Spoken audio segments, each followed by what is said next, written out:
JM, les amis, JM à tous, à ceux qui se réveillent, à ceux qui se couchent, à ceux qui n'ont pas dormi, à ceux qui viennent tout simplement écouter le small de bon matin, entre copains, tout va bien.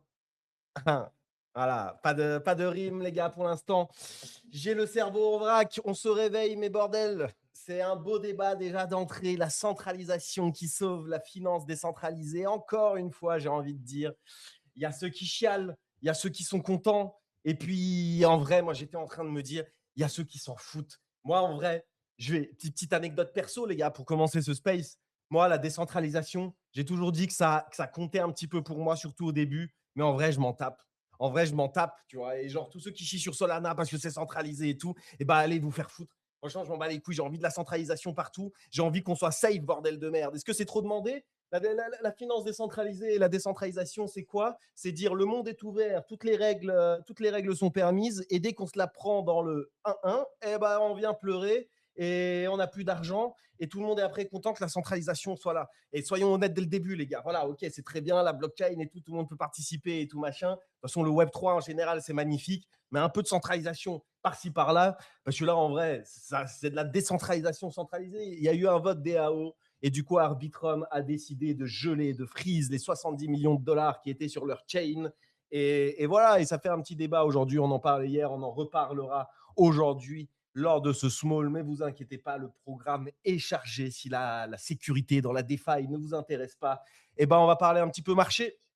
J'étais en train de regarder la clôture weekly, mon bon Snow, et je vois qu'elle était pile sous les 74 000 dollars. Dis donc, ça sent pas bon. Moi, tu sais quoi? Analyse à 2 francs, comme ça je vous la donne d'entrée. Est-ce que j'ai raison? Est-ce que j'ai tort? Vous le verrez tout à l'heure dans la chronique de Snow. Moi, je pense que ça va être une petite déviation. Ça va être un petit fake out là. Genre, tout le monde se dit, OK, on n'a pas clôturé au-dessus, mais juste en dessous. Du coup, tout le monde se dit, vas-y, c'est bon. Là, on est au-dessus, 75 000, on se stabilise. Vous allez voir, petite déviation. On repasse sous à la fin de la semaine, et après, c'est la panique. On retourne sous les 70 000 et patati. Voilà, c'est ça ma prédiction. Est-ce que j'ai raison? Est-ce que j'ai tort? Eh ben, on le saura tout à l'heure dans la chronique de Dr Snowbulus. Ça se trouve, il est en train de changer ses plans là. Il avait prévu de dire que tout est bullish. Il est en train de regarder la charte et il est en train de se dire putain, mais il a raison. Il a raison, ce chien. Vas-y, Ah, faut... tu remis en cause T'inquiète, t'as le ma time. T'as le théorie. time. Mmh. T'as dit quoi? J'ai dit: «Tu remis en cause ma théorie, là, je suis en train de changer tous mes plans, je». Voilà. T'inquiète, t'as le temps, frérot. Ça va être dans 30 minutes, 45 minutes. T'as le time. Revois tes plans. Refais-nous des belles chartes. Je suis heureux de t'avoir sauvé sur ce coup-là. Les mecs, on va parler bien entendu. J'ai quelques sujets lifestyle. Oh, je vois, il y a l'Amsito qui arrive.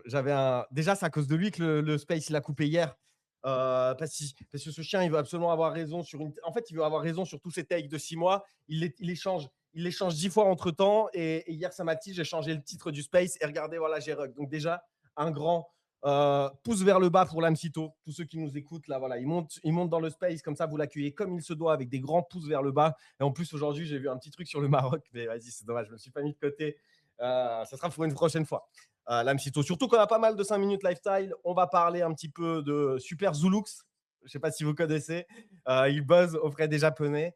Et, putain, j'allais dire un truc raciste. J'allais dire ou des Chinois. Bon, il buzz auprès des Asiatiques. Mais on en parlera dans 2 minutes. Il y a Pierre qui a un giveaway pour vous, les amis. Pierre, j'espère que vu comme le token il a performé hier, le price il monte de 20 à 50 balles. Hier, je te demandais 50 balles de giveaway. Tu as dit non, vas-y, je donne que 20. Et là, le truc, il a explosé derrière. Je crois que tu as vendu pas loin du top. Et vas-y, c'est 50 balles pour les frérots qui RT like ce space. En plus, il n'y a que 15 RT. Donc, je peux vous dire, vous avez une bonne chance que la pause déj soit remboursée intégralement par Pierre. Et 50 balles, tu manges bien. 50 balles, tu manges bien. En plus, prends les devants. Il ne parle pas. Il doit être sur les chiottes ou en train de se brosser les dents. Et donc, voilà, je Je suis l'annonce, là. 50 balles Moi, parmi je les suis là. RT like Mais ça sera de ce 25. space. Combien? Ça sera 25. Ah, Pierre, combien t'as TP? Hier, pour la petite histoire, les amis, Pierre a pleuré, littéralement, en space, parce qu'il n'a pas eu son petit airdrop de Punk, un token qui a encore une fois été réservé aux riches, à tous les holders de Punk. Il a été airdrop à tous ceux qui holdaient un Punk. Et je crois qu'au top, ça valait la bagatelle de quoi? De 2000 dollars ou pas très loin, non? Ou ça valait combien? Je crois au top, ouais, ça valait 2000 $. Mais après, j'ai pas du tout vendu au top. T'as vendu à J'ai combien? j'ai vendu une partie, la première fois, j'ai vendu quand ça valait 1400 au top, je crois. Donc j'ai vendu 25 et après, J'ai pas vendu au top, mais la première fois, j'ai vendu au top. Hein, hein. Non, non, j'ai vendu le top, c'était plutôt 2 000, je crois, ça va le OK, le le OK. total valait plutôt 2 000. J'ai vendu autour de quand ça valait 1 400 au total et donc j'ai vendu 25 de 1 400 quoi et puis après j'ai vendu plutôt, plutôt c'est quand c'était bas parce que le projet, enfin le Twitter s'est fait suspendre et j'ai Ouais. vendu à ce moment-là, en fait. Putain, c'est dommage, hier, on avait le founder parmi nous. On avait le founder parmi nous. On aurait pu lui poser les s'il est avec nous aujourd'hui, on peut lui poser les questions. Pourquoi est-ce que le projet, il s'arrête? C'est bien dommage. Mais bon, il y a quand même le founder qui s'est déplacé en personne dans le space pour te signifier que si, t'inquiète frérot, si t'envoies un petit DM ici, tu l'auras ton airdrop parce qu'au début, tu l'avais pas eu. Au final, tu l'as eu. Tu as pu dump franchement une belle partie au 1er local top. Après, ça a bien pump encore, mais écoute, tu t'es régalé et donc ça sera 30 $ pour quelqu'un qui écoute le Small Talk Allez, aujourd'hui. allez, Voilà, tiens, écoute, Franchement, franchement, je m'attendais à 100 $ de bah quand ouais, même. franchement, je m'attendais à plus aussi. Je suis un peu choqué qu'il faille Moi négocier aussi, je des suis copecs choquée. ici. Il pourrait juste dire, oh, vas-y, c'est bon, 50, c'est quoi? 50, c'est un centième de ce qu'il a. De ce qu'il Je te a jure, le gars, il allait même pas avoir l'argent. C'est le small talk qui lui a dit: «Ouais, tu peux demander, machin, et cetera». Il a gagné 2 000 balles et il se dit quoi? «Bah, vas-y, je leur lâche 1%, 20 Mais balles». ouais, Franchement, frère, c'est une Pierre, folie. 30 $ c'est abusé, hein. Tu les donnes pas à des Africains, les 30 $ Pierre. Franchement, Vas-y, c'est vous savez abusé. quoi? On le met en porte-à-faux, les gars. Ça sera 50. Ça sera 50 parmi les RT Live de ce space. C'est bon. Ouais, normalement, ça doit être 100. Donc, déjà, estime-toi content. C'est 50 $ de ta poche. Et vous avez vu, on est obligé de l'extorquer, les gars. C'est une folie quand même. Là, on dirait que c'est du racket. Ça passe pas pour du racket, pas pour les gens qui nous Ouais. écoutent. Mais non, c'est juste que ce gars est un rat. On est obligé de faire les choses à sa Je te place, jure, bordel. C'est ça lui a 50 ramené le minimum, il faut faire des enchères. Eh ouais. ça lui a ramené le russe et l'arabe pour le racketter, ses 25 balles Je te supplémentaires. jure, ça lui fait des coups de presse en live devant 60 personnes. Les amis, RT Live ce space et vous avez 50 $ à gagner. Et voilà, et c'est de la poche de Pierre, pas de partenaire, mais de Pierre. Et donc ça rime. Les amis, j'ai un petit 5 minutes lifestyle. J'en ai même plusieurs. Vous savez quoi? On va se les enchaîner. J'en ai deux beaux. Hop. Le premier, est-ce qu'il y a des fans de Yu-Gi-Oh dans la pièce? Je sais qu'il n'y a pas de collectionneur de Pokémon, mais est-ce que vous étiez fan de Yu-Gi-Oh à Ouais, votre. à l'époque. Moi, je À crois que je l'époque, regardais. grave, Ouais, ouais. moi de fou, moi de fou. Putain, mais j'ai plus les rêves. En fait, tout à l'heure, j'essayais de me rappeler les rêves et dans ma tête, ça se confond entre Digimon et Yu-Gi-Oh, tu vois. Donc, c'est pour dire à quel point j'ai une mémoire de merde. Mais il y avait des monstres aussi dans Yu-Gi-Oh, mais c'était quoi le lore? Putain, je me souviens plus trop. Si on peut C'était des m'éclairer. combats, Dans c'était des combats Yu-Gi-Oh, entre monstres. tu sais, il avait une amulette et avec cette amulette, il invoquait en fait un pharaon donc lui c'était un petit gosse et en fait il invoquait un pharaon et il jouait en fait tout simplement c'était le pharaon qui jouait pour lui.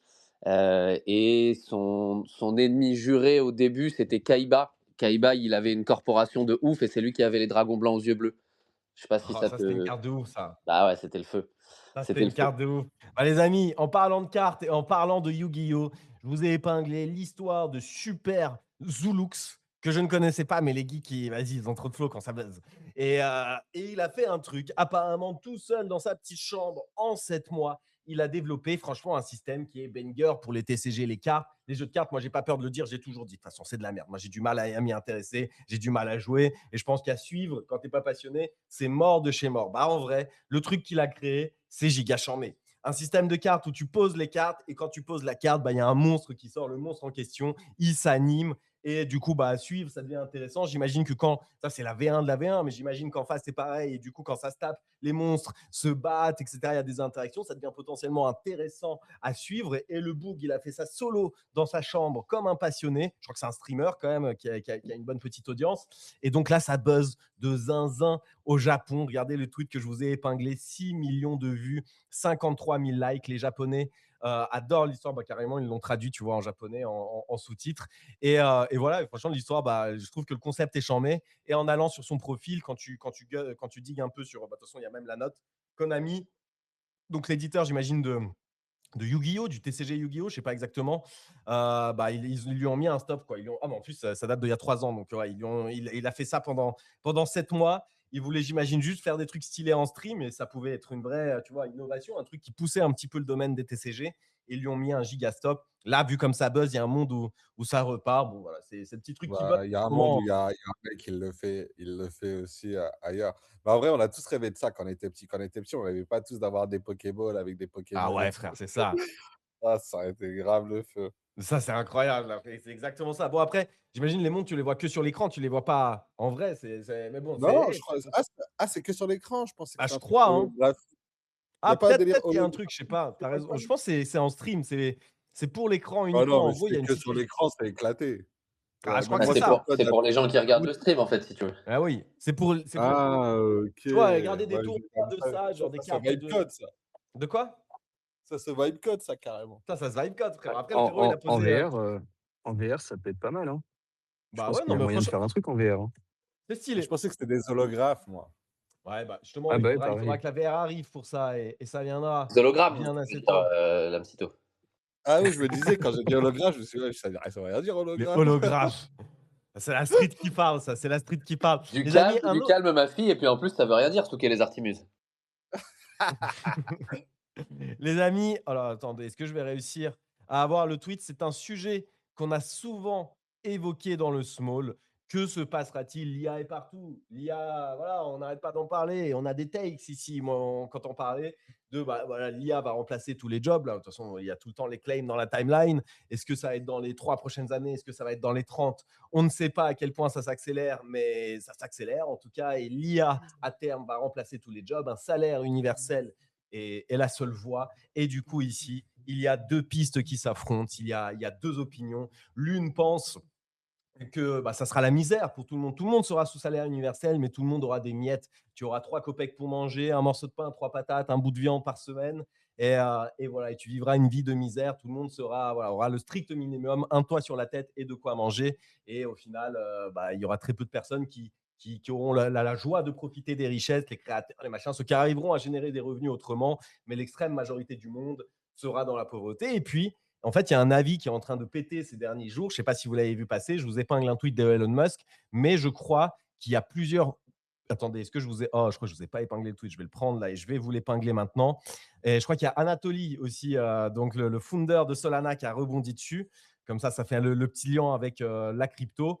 Je crois qu'Anatoly. Bon, le tweet d'Elon Musk d'abord. Pour lui, AI et la robotique et l'abondance des ressources qu'ils vont produire, ça va permettre à tout le monde de devenir riche. En fait, littéralement, pour lui, ça va être des gros chèques que les gens vont recevoir. Pour lui, c'est tout le monde pourra se payer sa villa. Je ne sais pas si c'est dans le tweet que j'ai épinglé. Ah oui, si, c'est ça. Pour lui, tout le monde pourra avoir son penthouse s'il le veut. En gros, on pourra tellement tout produire à des vitesses folles et bah, pour une économie ridicule que dans, j'imagine, suffisamment d'années pour y arriver, voilà, tout, même le luxe coûtera pas cher parce qu'on pourra, voilà, il y aura plus de notion de luxe, il y aura plus rien parce que tout sera tellement facile à produire, tout sera tellement voilà, de façon autonome que voilà, c'est un autre futur qui vous propose. Je crois qu'il y a Anatoly aussi qui a répondu, donc le founder de Solana, qui dit un truc: si vous pensez vraiment que la robotique, l'IA et l'abondance des richesses va vous rendre, entre guillemets, tu vois, pauvre, le strict minimum et tout, bah, vous êtes vraiment à côté de la plaque et vous ne comprenez pas comment l'économie marche. Donc, il y a plusieurs personnes qui sont en train de rebondir sur ça. Est-ce que la vie de NIT, les amis, c'est pas la meilleure vie au monde, bordel de merde? On essaie juste de faire un peu d'argent sur Internet, on tient le coup jusqu'à commencer à recevoir nos gros chèques. Et là, il n'y aura plus de pauvres, de riches, de machin. Tout le monde sera dans son foutu penthouse. Et voilà, et on aura été vivant pour connaître cette époque merveilleuse, celle où l'homme n'a plus besoin de travailler et cela coule douce, les amis. Est-ce que vous y croyez à la vision d'Elon Musk et Tolly Moi, ou pas du tout? Est-ce que vous voulez en moi, parler? Moi perso, j'avais déjà vu un de ses tweets, la dernière fois. Il avait dit, qu'en gros pour lui en 2030 justement, il y aura des salaires universels et que tout le monde sera riche. Perso, je crois pas que ça sera en 2030 parce qu'il y en a quand même, beaucoup de complications en ce qui concerne l'adoption des agents IA, notamment par rapport à la sécurité et tout. Mais c'est vrai qu'au fur et à mesure du temps, je pense que les 20 prochaines années, oui, il y a de fortes chances que l'IA nous remplace, et que les seules personnes qui peuvent être riches et faire bah, du coup produire cette richesse, ce sera les gens qui, comme tu les as mentionnés, les NEET, qui trouvent bah, des idées ou qui utilisent l'IA plutôt à leur avantage que ceux qui se font remplacer par justement par l'IA. Neat World Order, les mecs. Neat Euh, World Order. alors, tu vois, Inès, moi, je suis pas spécifiquement d'accord avec toi. Parce que déjà, quand on voit l'évolution de l'IA sur un an, franchement, ça Les quoi? m'étonnerait pas. Pardon, Quand j'ai on pas voit, entendu. je disais que quand on voit l'évolution de l'IA là, sur un an déjà, personnellement, moi, ça me choquerait pas du tout que le salaire universel arrive en 2030. Peut-être pas 2030, mais allez, peut-être 2032, Et 2030, c'est 2033, demain, les gars. C'est une un truc folie, comme ça. franchement. Ça s'accélère à une vitesse C'est folle. ça, Mais en hein. vrai, je Mais suis les d'accord. Hein, salaires ça... universels, tu l'orientes comment? Parce qu'en vrai, pour qu'il y ait un salaire universel, il faut quand même qu'il y a un paradigme sociétal qui change. Je veux dire, une société qui change de fou. Je veux dire, ça fait quand même des milliers, non, je veux dire des milliers d'années, des centaines d'années que, Des millions. Ouais. que les gens travaillent pour vivre, pour avoir de l'oseille pour vivre. Je veux dire, tu changes pas ça Ça, je suis en d'accord, ça 3 change ans. pas en 2 semaines. Je suis Et d'accord. on sait Oui, pas bien comment ça va sûr. se passer, mais il y a quand même des pistes, tu vois. En vrai, il y a quand même, c'est fort probable que les premiers à l'installer et le premier à régaler, bah, pas le monde, ça va pas être un salaire universel, ça va être un salaire américainel, je sais pas comment tu dis, mais pour les Américains seulement. En vrai, les Américains, ils ont tellement d'avance sur tout ce qui est IA et puis même, bah, voilà, en vision économique et tutti quanti. Il y a un monde, en vrai, en 2030, peut-être que oui, tous les ricains n'ont plus besoin de travailler parce qu'ils ont atteint ce niveau de bah, il n'y a plus de boulot de toute façon et on arrive à produire tellement, on est tellement en train de mettre une fessée à tout le monde. Allez, tous les Américains en vacances forever, bordel. Ah, En mais fait, tu vois, Pour, je suis d'accord moi, avec toi par Moi, rapport à. je vais vous dire quelque chose. Je pense que déjà, Lamsito, il a raison sur l'histoire du changement de paradigme. Et pour que ce salaire puisse être universel, il faudrait que, en gros, le monde devienne les États-Unis du monde. Je ne parle pas dans le sens américain. Je ne parle pas dans le sens il faut qu'on soit les États-Unis. Je pense juste qu'il faut que le monde entier se mette d'accord là-dessus. Et le vrai problème pour moi à ce niveau-là, c'est l'Europe, en réalité. Parce mais que sous couvert de, comment dire? De vouloir et l'utopie en soi est pas mauvaise, mais de vouloir protéger les salariés et cetera, et ben, il y a une réglementation qui est folle qui est mise en place et que pour qu'il puisse y avoir ce revenu universel qui se mette en place, et ben, il faut quand même accepter une transition vers de la robotique et donc accepter de remplacer les salariés par des robots et quand bien même énormément de chefs d'entreprise auront envie de le mettre en place, ça ne veut pas dire que ça pourra se mettre en place de façon universelle justement. Et donc, bah, on serait, je pense, peut-être les derniers à obtenir un revenu universel, pendant qu'à ce j'ai moment-là, en même temps, les États-Unis et la Chine pourraient peut-être le mettre en place plus vite que nous. Profiter, certains des habitants, si on parle d'un revenu universel qui est vraiment intéressant et d'une abondance comme Elon Musk en parle, et moi, c'est le truc évidemment sur lequel je doute un maximum. Et que donc on soit les seuls à ne pas en profiter parce que bah, tu as les prix des loisirs, etc., qui explosent parce que tu as les Américains, les Chinois qui peuvent se permettre de partir où ils veulent, de faire ce qu'ils veulent parce qu'ils ne travaillent plus, que leur pays Ils sont fonctionne tous de payés cette façon-là. 300K par an, Bah voilà. t'imagines? Et Ils ont tous que, et des que salaires nous, de... et que nous, on reste derrière. Donc voilà. Donc si tu veux, En ça vrai, fait. c'est compliqué ça. Franchement, Bien sûr. moi j'ai déjà, j'y crois pas de notre vivant, j'y crois pas au délire revenu universel mondial, tu vois. Moi, juste au niveau d'un pays, genre, j'arrive pas. C'est un sujet intéressant en vrai. Je me suis jamais vraiment intéressé, mais je vais creuser parce que c'est hyper intéressant de savoir. Mais vu le travail, la place centrale que ça a dans toutes les sociétés, je me demande comment ça peut être, même si les États-Unis, imaginons, ils ont les moyens de le faire. Comment est-ce que ça va transformer la société, le fait que le travail, c'est plus central? Tu vois, les gens, je veux dire, 80% des gens, ils vivent pour travailler. Tu vois ce que je veux dire? Ils ne travaillent pas pour vivre, ils vivent pas Moi, je pour suis vivre. d'accord avec Ouais. toi, Lamsito. Et en plus de j'avais ça, il y a un truc que pour moi, enfin, c'est un peu doomer de parler comme ça, mais parce que peut-être aussi parce qu'on n'arrive pas à l'imaginer autrement. Et c'est pour ça que je te suis là-dessus. Donc, je veux pas dire que ce que je dis est évident et qu'il n'y aura pas un nouveau shift de paradigme qu'on peut tellement pas imaginer que voilà, que c'est impossible de le théoriser. Mais c'est vrai que moi, par principe, si tout le monde a un revenu universel, j'en avais déjà parlé ici, pour moi, ça veut dire que les loisirs, les prix vont exploser et que Ah donc à oui, la l'argent fin, n'a plus de c'est valeur. ça, ce qu'on estime être de l'abondance n'en est plus parce que bah, si tout le monde n'a plus rien à faire et que tout le monde veut prendre un prof de tennis, tout le monde veut partir à tel endroit en vacances, tout le monde veut et que tout le monde peut se permettre ça, bah, du coup, plus personne ne peut se le permettre si tout le monde est au même revenu. Donc, moi je Pourquoi ça? Parce que ça, c'est fondateur. Tu vois, on prend les exemples. Tout le monde veut un prof de tennis. Imaginons, là, dans un futur très très proche, bah, littéralement, tu vois, l'IA et la robotique permet à tout le monde de prendre des cours de tennis, en fait, gratuitement, en perma, parce que voilà, tu as le droit. Bon, après, en fait, ce qui limite, c'est le nombre de cours disponibles et le nombre de personnes, la demande, en fait. Encore une fois, juste l'offre et la demande. Mais par contre, tout est gratuit. C'est juste combien de cours de tennis avec trucs automatiques il y a. Est-ce qu'ils sont en permanence surchargés, toutes les heures sont bookées, machin. Mais si c'est gratuit, c'est gratuit. Et pareil, les transports, les machins, si tout. Si l'innovation est poussée à telle ampleur que tout ne coûte plus rien et en fait le monde roule, tu vois, le monde roule voilà, sur une autoroute et avance tout droit, il arrive à produire toutes les ressources dont il a besoin, à l'innovation pour tout le monde, etc. En vrai, en fait, Ouais, il y mais a un petit justement, En côté vrai, est-ce qu'on se pyramidal. retrouvera pas dans une situation et dans une, comment dire, dans une vision où justement ensuite, il y aura pas assez justement de ce type de ressources, de ce type d'automatisation sur la planète parce que ça reste limité et que donc parce que si tout le monde Faudra limiter la reproduction déjà, par contre. Ça, tu ça vois, si tout le c'est monde n'a plus rien à foutre et tout le monde fait Non, que mais baiser toute la ou journée, faudra aller sur au bout d'autres d'un planètes, moment, ou en ouais, faudra vrai, aller ouais, sur d'autres planètes, ouais. hein. Il y a la vision d'Elon Musk de bouger sur Mars et de pouvoir mettre en s'il y place a un une vie revenu sur Mars. universel, ce sera un petit SMIC, les gars. C'est-à-dire que ceux qui seront sous revenu universel, C'est pas ce ce que dit seront les Elon. pauvres. Ce seront les pauvres de ce monde, hein. Moi, C'est je pas ce vois. que dit En fait, Elon.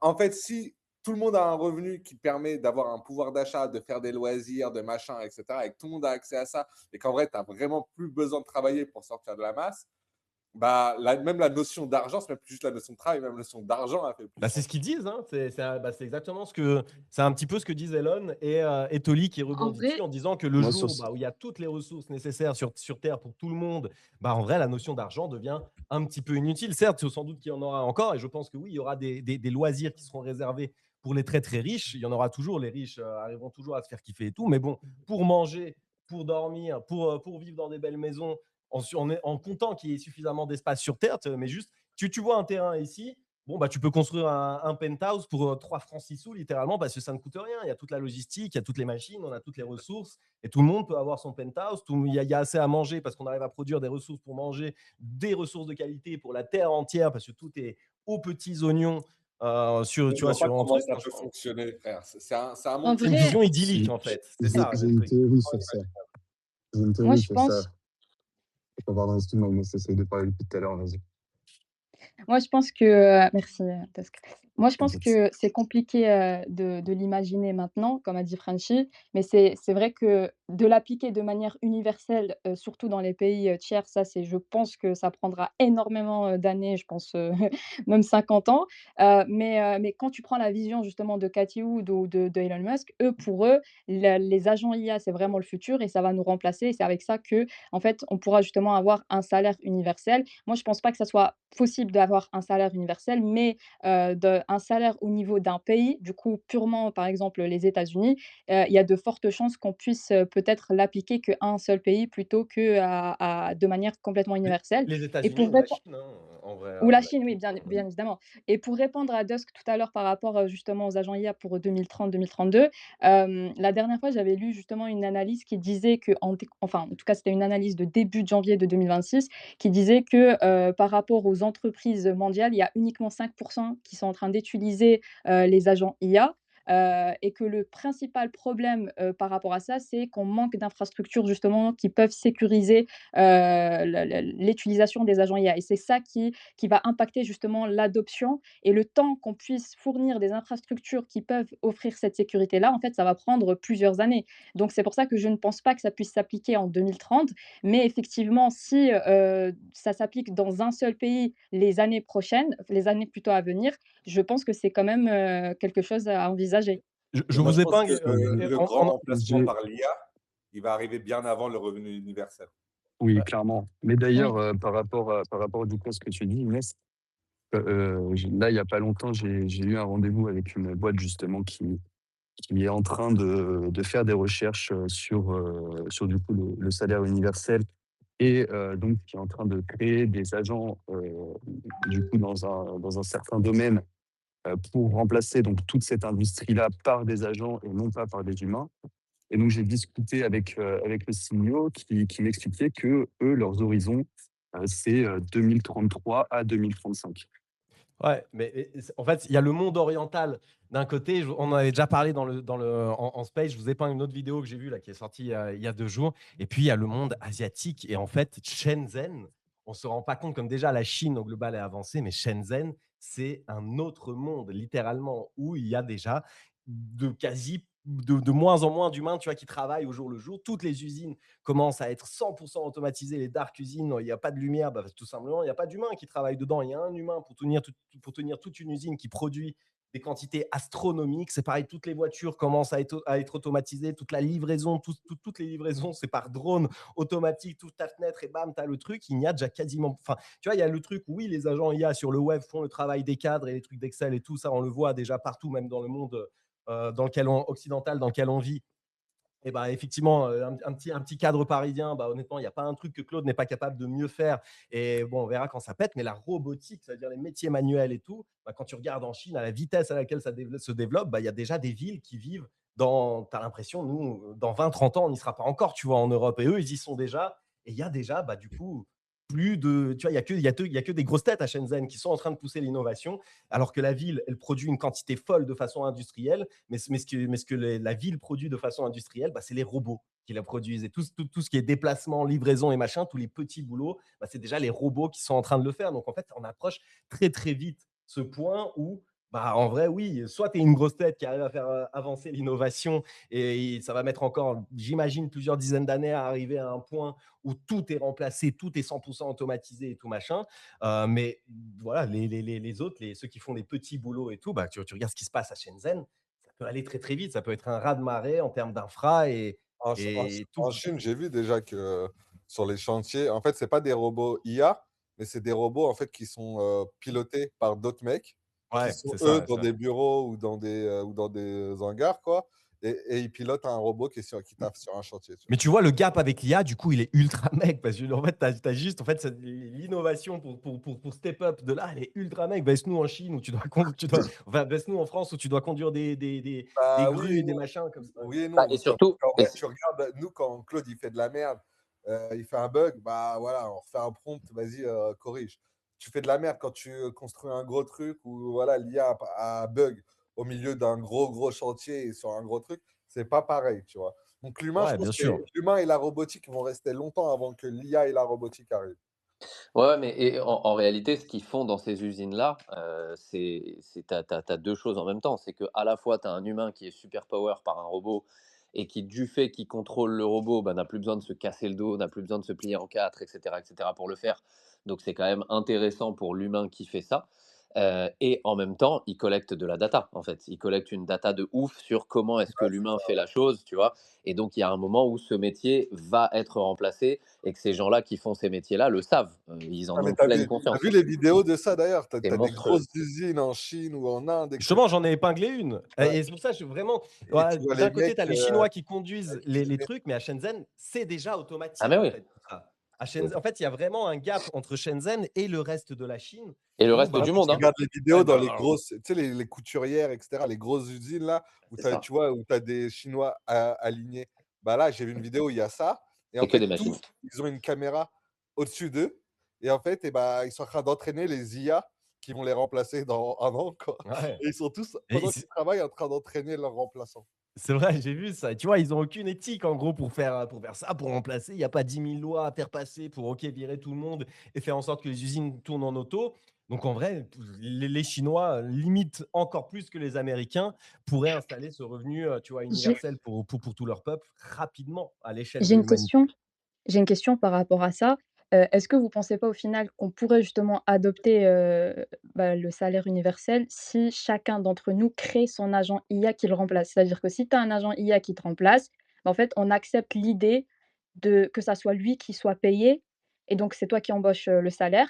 Alors que si par exemple, toi, par exemple, tu as pas ton agent IA, bah, tu continues à travailler, de manière manuelle. Mais non, parce que d'ici à ce qu'on arrive à ce moment-là, l'IA, l'agent IA, etc., sera des commodities, sera accessible par tout Ouais. le monde, sera plus du tout comme là, on le vit maintenant. Par contre, là, tu peux te lancer des agents IA qui te font de l'argent, qui te génèrent des revenus. Et on va en parler tout à l'heure sur Polymarket, même si je suis dégoûté parce que mon agent IA, là, ce matin, il m'a perdu de l'argent. Hier, ça aurait été bien mieux d'en parler parce qu'il était en ATH tant qu'il est. Mais écoutez, pas de problème, on Même en moi, hier, parlera j'étais en aujourd'hui. gain et là, je suis en perte.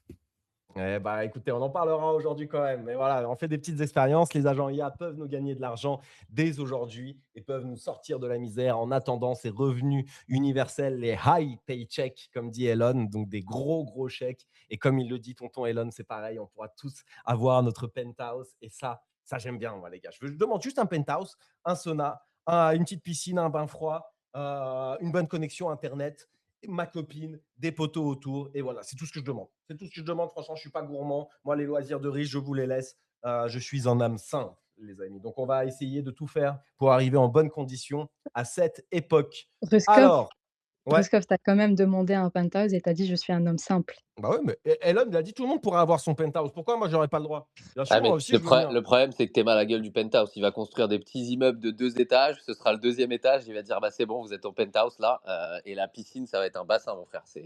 Non, je pense que l'IA, elle construira des immeubles de fou, justement. Elle construira des immeubles de 100 étages, frérot.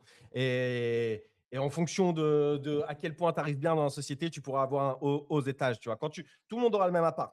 Mais tu vois, quand tu démarres cette nouvelle ère avec rien dans les poches, tu as l'étage numéro 1 avec pas de vue, tu vois. Par contre, quand tu démarres cette nouvelle ère, les poches pleines, tu as l'appart 100, tu vois. Et là, par contre, là, tu te gaves. Là, tu as exactement le même appart que l'étage 1, mais par contre, tu as une vue de Zanzibar. Je Je les pense que c'est reconnais, ça ça, le c'est les monde. gens qui avaient des bottes Polymarket, ça, je les reconnais. Moi, Voilà, par contre, exactement. Rouskov, sur ça, tu vois, sur tout ce qui est revenu universel, société où plus personne n'a besoin de travailler et ils sont machin, etc.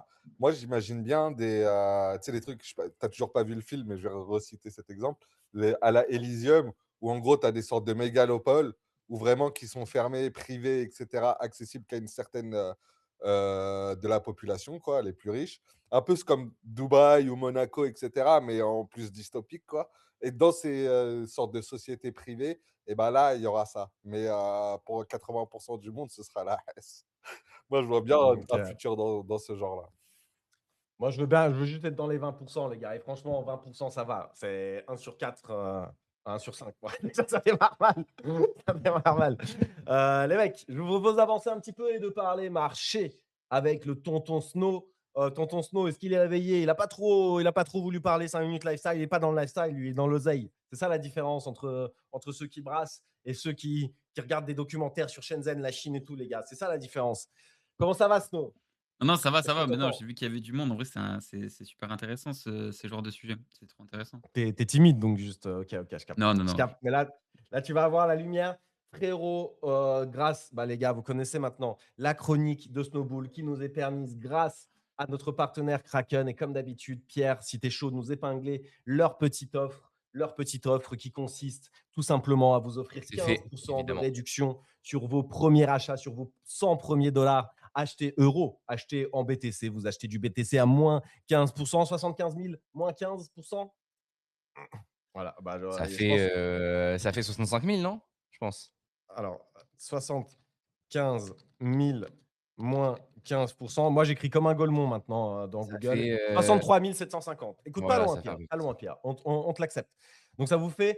En fait, vous achetez du Bitcoin à 63 000 dollars, les gars, tout simplement. C'est ça la réalité c'est ça la réalité de l'offre Kraken. Vous pouvez en profiter dès maintenant. Et après, en plus, vous pourrez tourner une petite roue tous les jours pour gagner de quelques centimes de dollars par jour de plein de tokens jusqu'à plusieurs milliers de dollars par jour si vous chattez. Imagine, je crois que c'est 2000 et quelques le lot maximum. Imagine, tu fais back-to-back Ligue des Champions. Imagine, tu fais la Zizou back-to-back, 3 à la suite, 2000, 2000, 2000. Et ben, ça te fait une sacrée offre Kraken. Et c'est pas interdit. C'est pas interdit par les UGC que je vous laisserai consulter. Mais en tout cas, on remercie notre partenaire.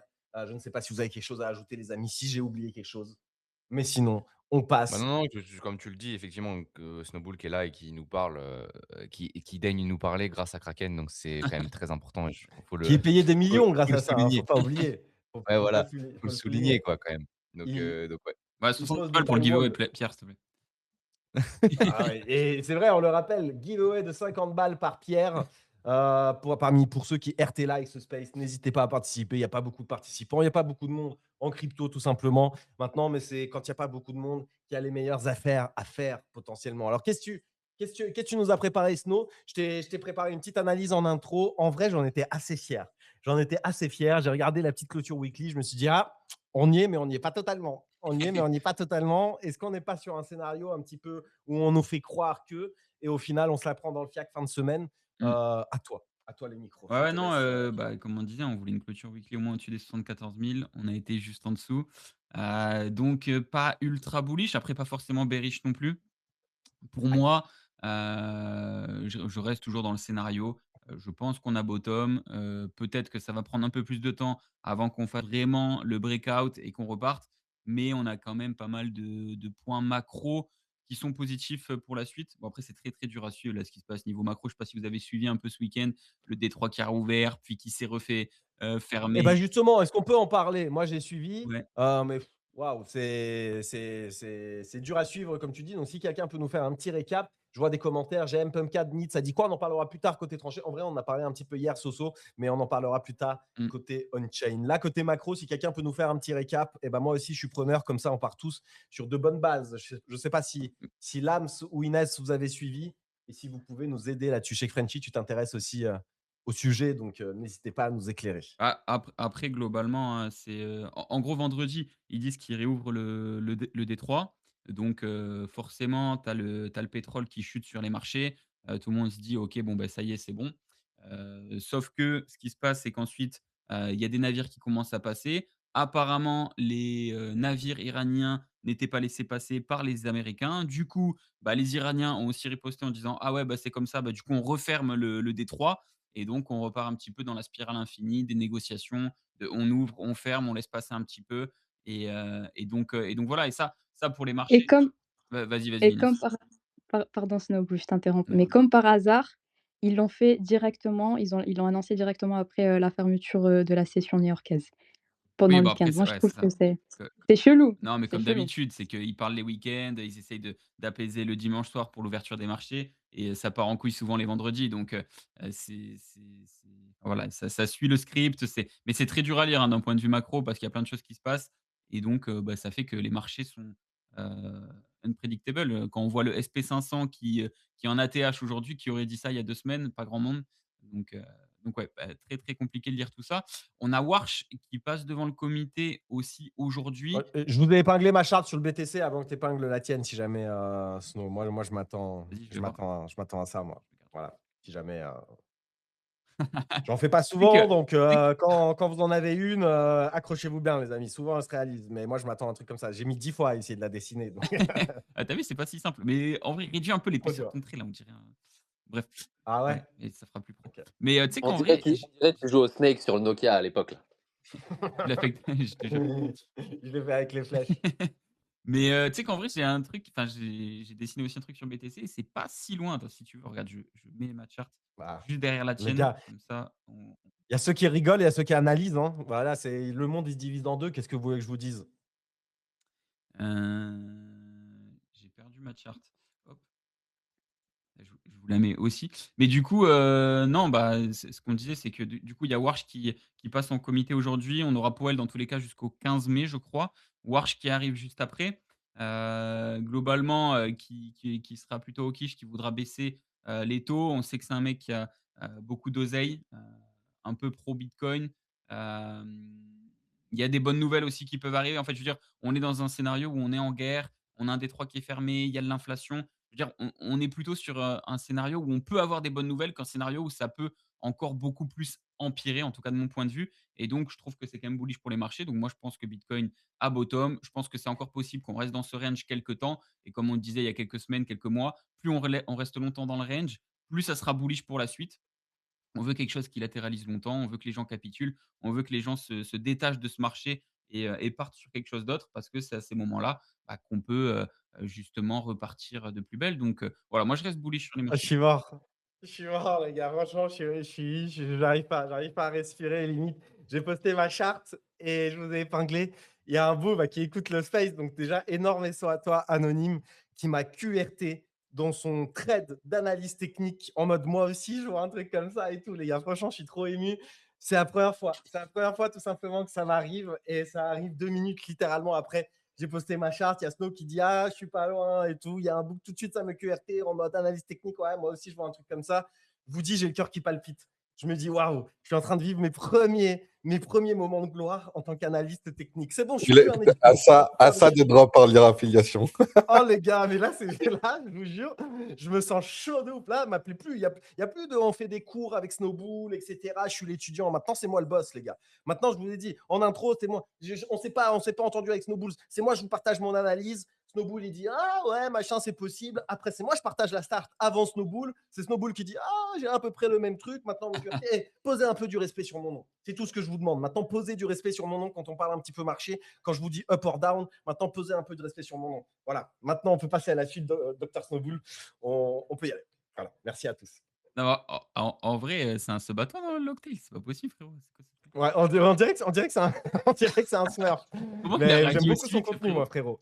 J'aime beaucoup ton contenu, donc keep going, comme ils disent. Incroyable. Non, non, bah, après voilà, sur Bitcoin, voilà, c'est tout, je pense, voilà, comme je disais, pour moi on a bottom, c'est possible qu'on continue le range. Si on retrace, j'ai fait 2 scénarios possibles du coup sur, pour moi, si il y a des chances qu'on vienne prendre le dernier weekly low, donc sous les, 73 700 un petit peu en dessous, prendre la liquidité, ou bien qu'on vienne dans le scénario qu'on abordait pareil, la semaine dernière et qu'on revienne et là pour moi ça serait golden opportunity. Sur les 69 000 je rentrerai en long fort avec un stop loss sous la structure, c'est-à-dire à 65. Donc en gros, entrée 69, stop loss 65. Et là, pour le coup, pour moi, ça serait golden opportunity. Pas sûr qu'on ait cette opportunité-là. D'ailleurs, même pas sûr qu'on retrace. Peut-être qu'on va break out à partir d'ici. J'ai un peu de mal à y croire. Mais voilà. En tout cas, moi, je suis assez bullish pour les mois à venir sur BTC. Et pareil sur ETH. On est un petit peu dans le même scénario. Donc, le ETH BTC qui ne bouge pas trop de volatilité. Donc, pareil, bullish ETH pour les semaines et les mois à venir. J'ai une petite charte aussi sur le Bullish SP500. ETH pour les semaines et les mois à venir. Ouais. Est-ce qu'il serait pas temps d'avoir un micro débat là? Est-ce que vous avez vu à quel point Anthem, lui, est bearish sur Ethereum? Il a posé des grands calls en mode ouais, mais vas-y, le frérot aussi, il tweet 50 000 fois par jour. Mais là, il a fait des tweets récents hier et avant-hier, je crois, en mode bah, depuis l'exploit autour de AAV, en mode c'est bon. En fait, le dernier truc qui restait à Ethereum, c'est la DeFi et c'est la sécurité. Maintenant, il n'y a plus il y a même ces espoirs-là avec 10-15% de la TVL DeFi qui s'évapore en 24 heures. Tous les protocoles sont touchés. Là, c'est que la confiance est brisée. Lui, il est ultra bearish Ethereum jusqu'à la fin de l'année. Donc, pour lui, c'est down only. Est-ce que. Moi, je suis un hater d'Ethereum maintenant. Franchement, c'est bon. La décentralisation d'Ethereum, de toute façon, on voit bien sur les Layer 2, c'est centralisé. Et pour tout le reste, Solana, c'est meilleur. Voilà. Moi, maintenant, je me mouille. Je mets le maillot officiel de haters de Ethereum. C'est bon, j'ai retiré mes sons en DeFi partout. De toute façon, ils sont sous menace sur Ethereum. Donc maintenant, bon, sur Solana aussi, hein, il y a eu l'exploit Drift. Donc en vrai, ils sont sécures nulle part. Mais bon, tout ce qui est de façon concrète, voilà, comment une chain doit marcher, bah, je trouve que Solana, juste, ça marche trop bien. Quoi. Alors que Mmh. Ethereum, il y a des failles de sécurité, la décentralisation, c'est bien beau. Et quand ça doit marcher, ça marche quand même beaucoup, beaucoup moins bien que Solana. Ouais, ouais, moi je suis d'accord avec toi, hein, fondamentalement. Après, comme on disait, c'est qu'aujourd'hui, tu vois, ETH, c'est plus un asset financier. Exactement comme du XRP, comme du LTC, fondamentalement, ça n'a plus rien. Mais c'est pas pour ça que ça peut pas pump et que, ça suivra pas des narratifs et cetera. Donc, voilà, moi je reste persuadé qu'on aura toujours un ETH qui sera dans l'écosystème, qui suivra les pumps, qui fera des dumps et et voilà. Après, est-ce qu'il pumpera autant que BTC? Peut-être pas, effectivement. Mais voilà, en tout cas, je pense qu'il restera dans l'écosystème et qu'on le verra bien évoluer. Très bien. Tu D'ailleurs Inès, j'ai vu ton petit commentaire, ça en vrai ça régale, ça fait trop plaisir.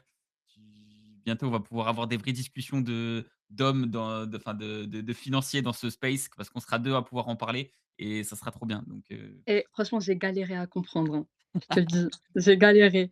Mais tu sais que j'ai backtest ma stratégie et ça marche. OK. Non mais c'est C'est normal, mais quoi? c'est Vas-y, Inès, parle-en un petit peu. C'est quoi la strat? Qu'est-ce que Snow t'a appris? Fais-en profiter un peu tout le monde. En gros déjà, alors je tiens à le dire, le small, vous êtes magnifiques. Je vous adore les gars. Parce que à chaque fois que j'ai vous m'entendez?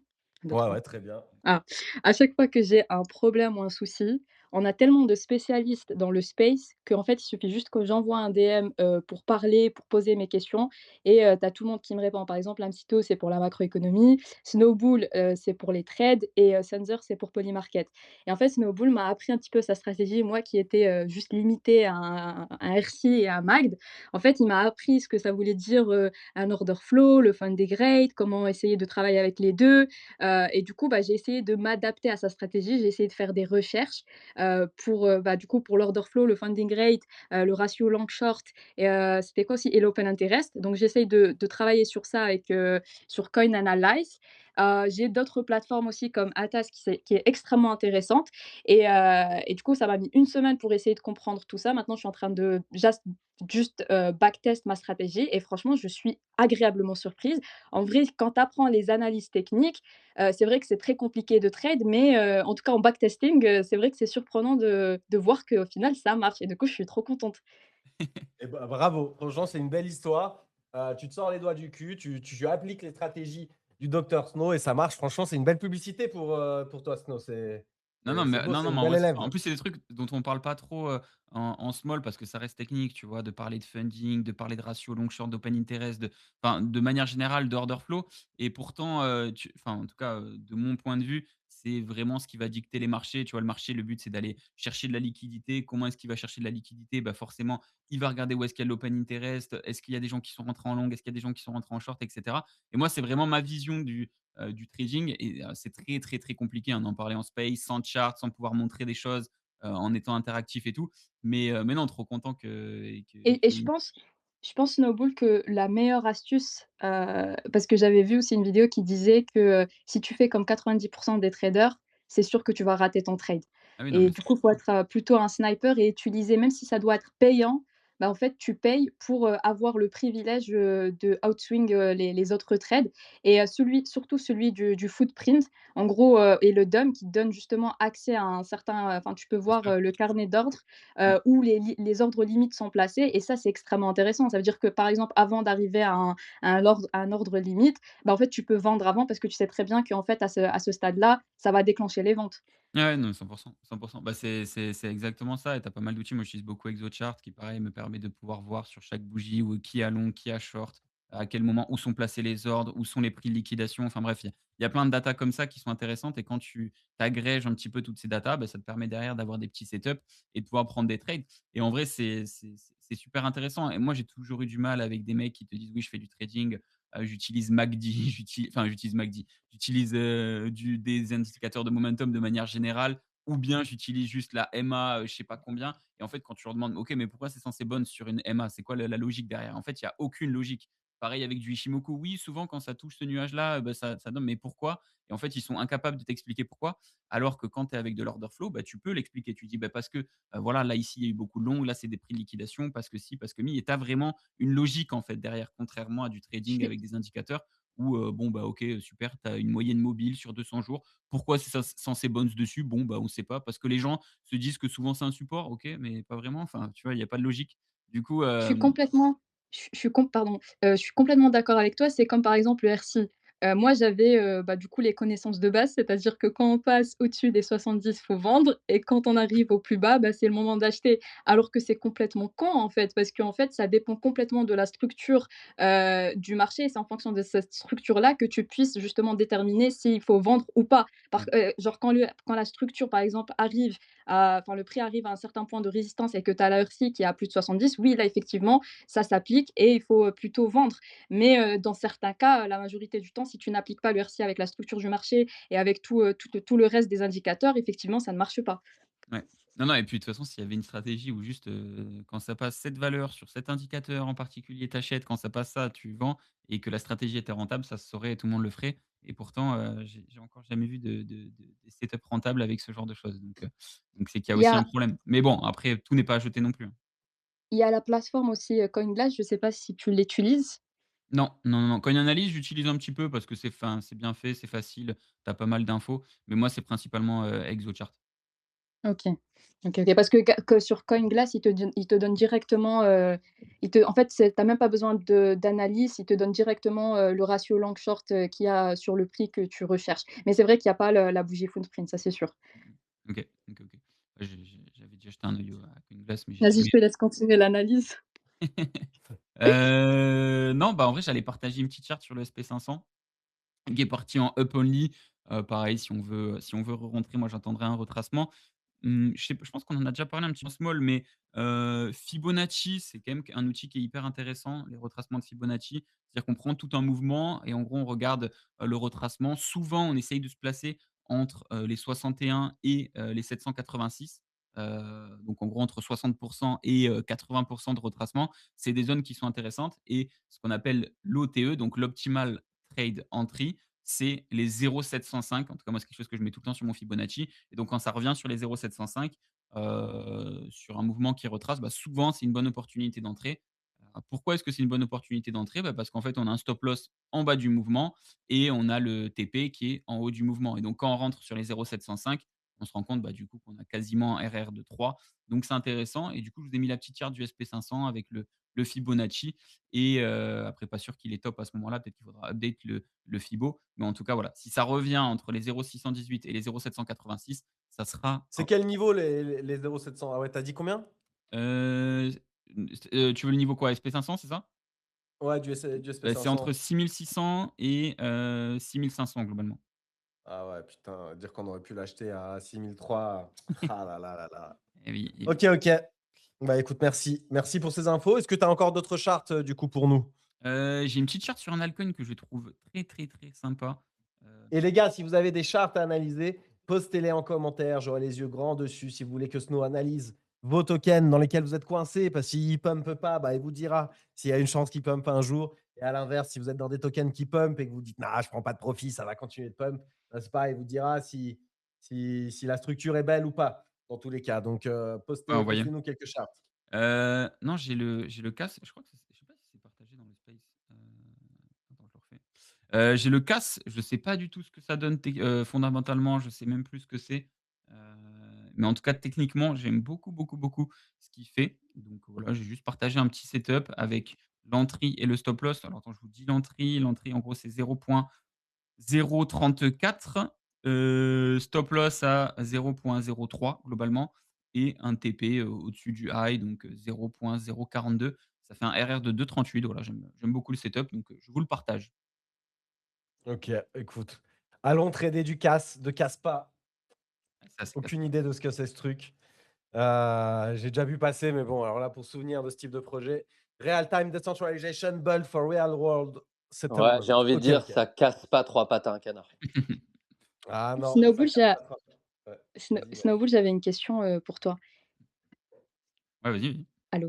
Ah, du coup, je me demandais, tu vois, la dernière fois, on avait parlé, bah, du coup, du AMD Stratégie et je me demandais, est-ce que, par exemple, pendant la session, de Londres, quand ils ouvrent, est-ce qu'ils sont impactés, enfin, dans leurs décisions, en tout cas, pour prendre des trades, est-ce que, ils les basent sur les décisions, macroéconomiques, du coup, du Royaume-Uni ou, plutôt ils sont, purement et uniquement influencés par, les décisions macroéconomiques des US? Non, moi, pour moi, il s'est influencé par, tout ce qui se passe, donc ça peut être sur les décisions macro-éco, côté Europe, côté Asie, je pense que c'est plus global. Donc c'est global? Ouais. OK. On a des petites questions dans le chat. Ça demande, bah, ça tombe bien, c'est du même écosystème. Avis sur le hype et ensuite sur le pur aussi. Tiens, je vais aller me faire un petit café. Yes. Et le hype, il a un peu corrigé, hein. Il était à 45, il a été ultra strong. Il s'est connu une belle. Mmh. Est-ce que c'est pas corrélé avec tout l'écosystème DeFi qui a connu une petite perte de confiance? Ouais, puis Euh, il y a aussi le fait quand même qu'il avait beaucoup pump plus que les autres dernièrement, donc c'est normal qu'il corrige peut-être un peu plus. Non, bah, hype pour l'instant toujours bullish. Pourquoi? Parce qu'on fait des sommets de plus en plus haut et des creux de plus en plus haut, donc voilà, on est vraiment dans dans une structure haussière. Par contre, si jamais on commence à break, les creux qu'on a fait, donc typiquement si on commence à pas venir, vers les 34 on pourrait casser la tendance et là par contre ça pourrait aller beaucoup plus bas parce que pour le coup on a laissé beaucoup de creux, derrière nous. Donc, pour le coup, tant qu'on reste au-dessus des 34 et qu'on s'approche pas, pour moi, pas de risque et on reste en tendance haussière. Si jamais on passe en dessous, on risque de briser la tendance haussière et donc on pourrait aller, beaucoup, beaucoup plus bas. Donc voilà, pour l'instant bullish, tant qu'on passe pas sous les 34, pas de souci et le pur, d'ailleurs, j'avais partagé à l'époque, je crois que j'avais fait une petite update en disant que j'avais TP, pur, pur, pur, pur, pur, pur, qui bouge pas tant que ça honnêtement, 0,0707. Pareil, il est sur des niveaux qui pour moi sont des zones d'achat. Pas grand chose à dire honnêtement. Je sais pas si non, Rui il a pas eu le temps de faire finir son café. Hem, quand tu vas finir, l'analyse, j'ai envie de dire quelque chose d'un point de vue macroéconomique, pardon. Je vais te contredire un peu. D'accord, pas couillonise. Bah, n'hésite pas à le dire parce que j'ai pas fini mon café. Donc, on finit ça, on finit l'analyse macro, marché. Si vous avez des questions, Pengu, une petite analyse. Tiens, il nous demande aussi le Soso. C'est vrai que le Pengu, il fait son chemin doucement, nous dit-il. Tiens, moi, je te demande, parce que le Soso, il nous a demandé aussi le NIT et le Pumpcad. Tiens, tu peux regarder d'un point de vue technique, juste le Pumpcad pour la petite update, vu que Soso, il a demandé. Ouais. Bah, en fait, ça râle de fou parce que bah, le token qui va servir d'equity, mais tu vas être ultra dilué avec l'arrivée des VC, etc. En gros, moi, j'ai quand même l'impression qu'il faut attendre la bêta qui sort. Si la bêta sort, qu'il y a de l'adoption, etc., honnêtement, ça peut vite aussi skyrocket. Après, effectivement, il y a eu de la dilution sur nos dos, mais en même temps, on aurait pu acheter des 10% de la supply si on voulait, parce qu'on avait le token à quelques dizaines de cas, centaines de cas de market cap quand il est sorti dans les tranchées. Maintenant, les VC sont rentrés. Ça peut devenir un projet énorme. Mmh. Donc, bon, je comprends que les gens sont déçus. Et en même temps, bah, voilà, son prix autour des 20 millions, un peu en dessous. Et je pense que c'est justifié. Le NIT, bah, frérot, c'est juste le meilleur token du monde. Voilà. Donc, une petite analyse technique, je veux bien, mais Soso, je vais arrêter de me répéter. Juste le NIT, c'est le NIT. Hein. C'est le seul qui en vaut la peine. The last token, comme on appelle. Ouais. Non, j'ai entendu aussi que tu avais dit Pengu, j'ai partagé un petit truc dans le chat aussi. Pengu en vrai, très, très propre, belle structure. Pour moi, il y a possibilité de prendre un trade dessus. Pareil, stop loss sous la structure. On entre un tout petit peu plus bas que le prix actuel et on va chercher un TP sur les 0,011 environ. Donc voilà, Pengu, très, très propre. Honnêtement, j'aime bien ce qu'il fait. NIT, on en a pas mal parlé en vrai au fur et à mesure des semaines. On peut peut-être faire une petite update. J'ai vu qu'il avait bien repump là ces derniers jours, notamment hier, je crois. Il avait bien pump, ensuite il a dump et là il repart un petit peu. En vrai, il avait fait une petite structure de top, sur sur les 0,04. Il nous avait fait un petit M-top avec un petit W à l'intérieur, franchement très, très, très, très clean, la structure de top. Ensuite, il a retracé, il est revenu et là, il essaye de stabiliser un petit peu. De toute façon, sur la zone entre les 0,02 et 0,03, il y a eu beaucoup, beaucoup, beaucoup de volume, beaucoup d'échanges. Donc c'est une zone qui devrait être travaillée, dans tous les cas et on ne passera pas en dessous aussi facilement. Donc voilà, NIT, pareil en bull run, il a bien retracé des niveaux intéressants, pas grand chose à dire, pas de setup évident non plus, mais voilà, on est Mais sur en vrai, le NIT, c'est quand même pas mal d'accumulation autour des 30 millions en vrai. Enfin, il y a l'impression que là, enfin, entre 20 et 30 finalement, quoi. ouais. Entre 20 et 30. Finalement, on n'est pas allé beaucoup plus haut que ça, quoi. On est allé une fois un peu plus haut, mais ça a jamais vraiment pump de ouf, quoi. Je sais pas si c'est vraiment positif dans le sens où à un moment donné, ça va vraiment éclater ou juste ça veut juste dire que à chaque fois, on va à 30 ou 40 et finalement, on finit par dump et on y retourne, mais on y retournera de moins en moins, quoi. Ouais, Je sais pas trop comment le prendre. mmh. Après, enfin, tu vois, il a quand même pump quasiment jusqu'aux 50, non? C'était combien? 47 000 000 dans un marché qui est quand même compliqué. On peut se dire que si le marché repart bien, ça peut pump beaucoup plus. En fait, je vais te dire le problème de Pierre, Snowball. Le problème de Pierre, c'est que lui, voilà, il voit ça, ça pump, ça dump, etc. Alors que nous, les traders pros, on voit des sommets de plus en plus hauts et des bas de plus en plus hauts. Donc en fait, on voit une tendance haussière, en plus dans un marché qui globalement est baissier. Donc c'est pour ça que nous, tu vois, on est bullish chez Pierre. Effectivement, il se chie Ah, dessus. ça Lui, me quand plaît ça ce que pump, il est là, il faut que je dump. Dès que ça dump, il est là, est-ce que je rachète, est-ce que je rachète? Alors que nous, on est serein. C'est ça la différence, les gars. Mais non, mais Franchement, Ruskov, 10/10, tu parles vraiment comme un trader. Ah bah les gars, de toute façon, je vous l'ai dit, aujourd'hui c'est ma renaissance. Avant, j'étais l'élève. Aujourd'hui, je passe master. C'est comme ça qu'on me voit. Regardez ma charte, elle a du succès. Donc voilà, écoutez. Non, mais écoute, le NIT, ouais, ouais, écoute, toujours solide. Putain, moi, je voulais vous partager une petite update, mais là, ça lag. Attends, je vais aller vous chercher l'ancienne update. Mais moi, je me régale sur une pool Meteora. Et tu en avais parlé aussi en analyse technique de ce token. Et donc, je vais aller flex parce que franchement, je fais des bonnes stats. Je vais carrément taper 2 Ruskov dans The Diggers. J'en ai partagé. Je suis allé flex auprès du Channel Meteora un petit peu. Ils sont là, ils postent leur PNL. Je suis venu leur montrer un petit peu. pourquoi Regardez, pas? je vais vous partager. Et encore, attendez, je suis en train de la choper. Et encore, Et encore, j'ai généré des fils dans la nuit, ça c'était hier. Regardez, c'est le BP Sol sur le backpack. C'est que je tourne à 0,75 daily sur ma pool. Et là, bah, du coup, voilà quoi. Là, je suis à plus 16 de PNL sur le screen. Et là, si je vais aller voir en live, bah, je suis en plus 16 aussi. Ouais, non, bah, du coup, c'est pareil. Non, mais Mais j'ai généré plus de fils. Et la pool, elle prime de ouf. Elle est tout le temps dans le range.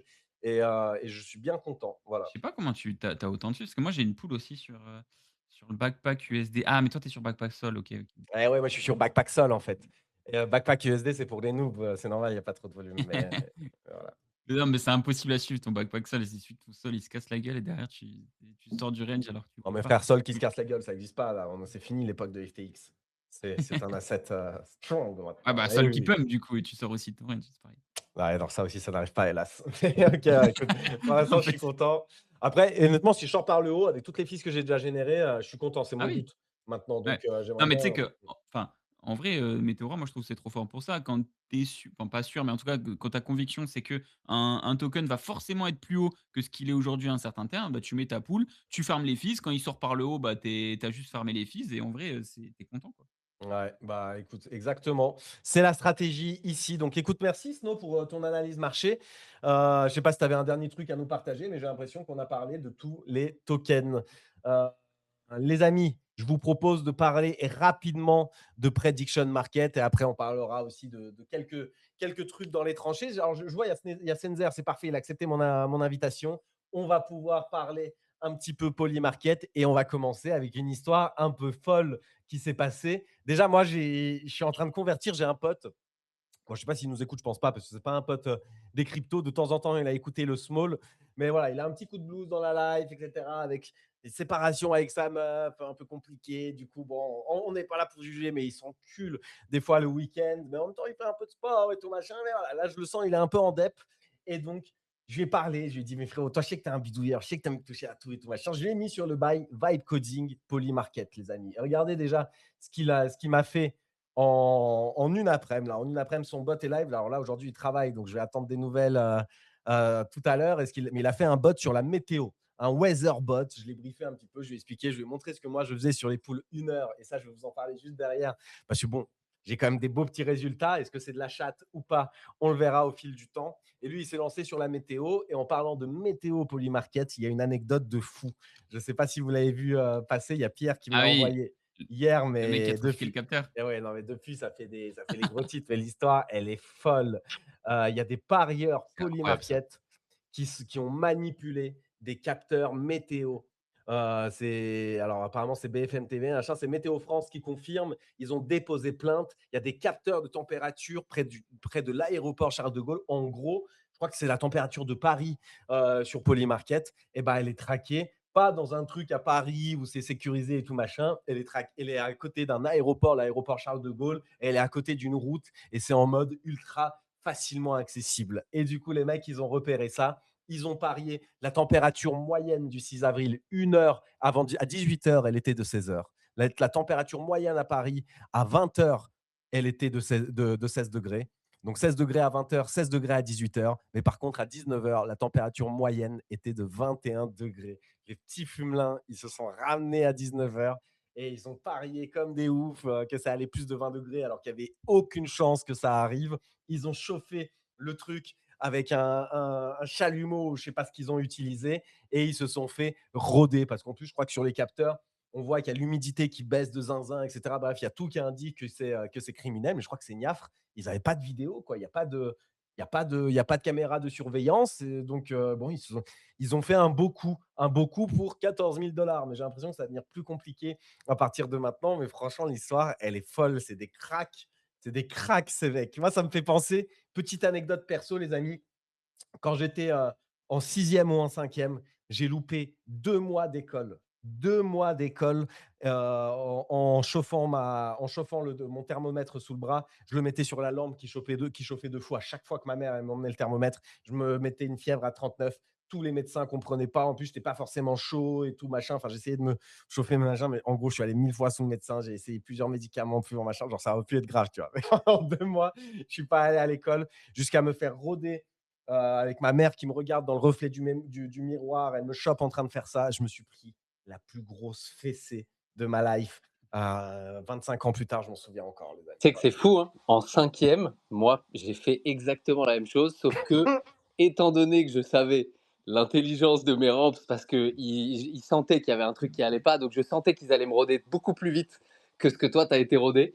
Ce que je faisais, c'est qu'en fait, je frottais le thermomètre dans la paume de ma main.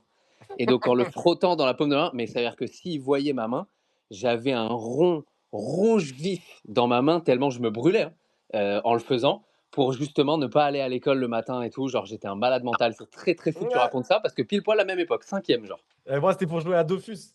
Je me souviens, j'étais là, j'étais malade, mais je jouais toute la journée à Dofus. Dès que ma mère arrivait, j'étais là, j'étais pas bien et tout, machin. Bam! Dès qu'elle fermait la porte, Dofus, Dofus. Ah, pendant 2 mois, j'étais au prime. Et comme quoi, les grands esprits se rencontrent, Frenchy. C'est les skinfers dans l'âme, tu vois. Toute notre vie, on va essayer de skinfer le système. Écoutez, les Est-ce mecs. que je me suis mis à acheter du NIT sur la descente pour la première fois de ma vie? Peut-être. Et c'est tellement un comportement de Nietzsche, ça d'ailleurs, là, ce qu'on a fait, ça c'est fort, ça c'est fort. Après, bah voilà, moi, plutôt que de faire de l'argent, j'étais trop petit, et ben je faisais des camas dans Dofus en m'inventant une maladie. Et c'est comme ça qu'on finit en crypto avec un avenir qui dépend entièrement du prix de nos jetons d'argent magique d'Internet. Soit ça passe, soit ça casse, comme on dit.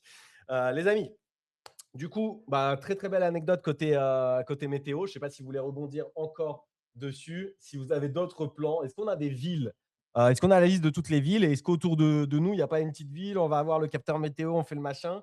Franchement, tu mets une petite cagoule un soir, tu poses un petit 10 000 balles sur un wallet anonyme, intraquable et tout machin. Tu fais OK, tu fais grimper la cote, mais au moins tu peux sizer. Tu prends ton. Celui-là, OK, 14 000 balles, c'est gentil, c'est Ouais, bien. c'est un peu décevant, je Mais, trouve, les eh ouais, 15K en vrai, d'avoir pris tous ces frérot, risques pour ça. non, et ouais, là, en plus, c'est vraiment, il a acheté 14 000 cher, mais du coup, à des prix de copec, tu vois, il y avait quasi Ouais. aucune chance, ça doit être du 0,1, 0,2, je sais pas exactement. Mais ouais, gros bénéf en partant de pas grand-chose. Frérot, moi, si je le fais, je charge sur 1000 balles En par wallet, là, sur 10 wallets, j'achète comme un porc. Et pareil, hein, Ah, mais on je fait suis même péter pas le sûr que sur thermomètre. un tel. Est-ce que sur un tel marché, il y a vraiment de la lique, de quoi aller chercher beaucoup plus que ces 15 000 balles, ou est-ce que Ouais, c'est c'est eux vrai. qui ont été. Après, frérot, Non, les c'est bots ça. météo, c'est abuser la leak, entre guillemets, qu'il y a et le nombre tu vois, il y a beaucoup de bots quoi, dessus. C'est vraiment, du coup, en vrai, faut voir, faut voir. En vrai, c'est à tester. En plus, je pense qu'en vrai, Paris, tu vois, ça doit être une ville qui a quand même du Oui, oui, volume, oui, c'est quoi. pas faux, t'as raison. Voilà. C'est vrai que dans ma tête, j'avais l'impression que c'était une petite ville ou autre, mais en réalité, Paris, il doit y avoir quand même un minimum de lique, c'est clair. Non, mais t'as que des grosses villes, de toute façon, sur les bêtes météo. Y a pas de petites villes genre, je sais pas, Genre Lorient. Lyon, il n'y a pas, tu vois. Non, non, il n'y a pas, je Ok. crois. Enfin, Senzer, je suis Il faut que pas je me est-ce que lance sur vraiment la météo. Senzer, est-ce qu'il y a l'Algérie? Non, je crois pas, je crois pas. Il y a Tizi Ouzou. Bon, les gars, ok. Donc, ça, c'est pour la météo. Donc, bon, petit bot Polymarket météo. Moi, c'est mon autre. Ça va être ma prochaine lubie. Ça va être ma prochaine lubie, mais ma lubie actuelle. Je vais vous partager un petit screen en live de la courbe intégrale. De ma courbe intégrale depuis le début. Je me suis lancé sur les bots 1 heure Polymarket, les amis. Et l'objectif.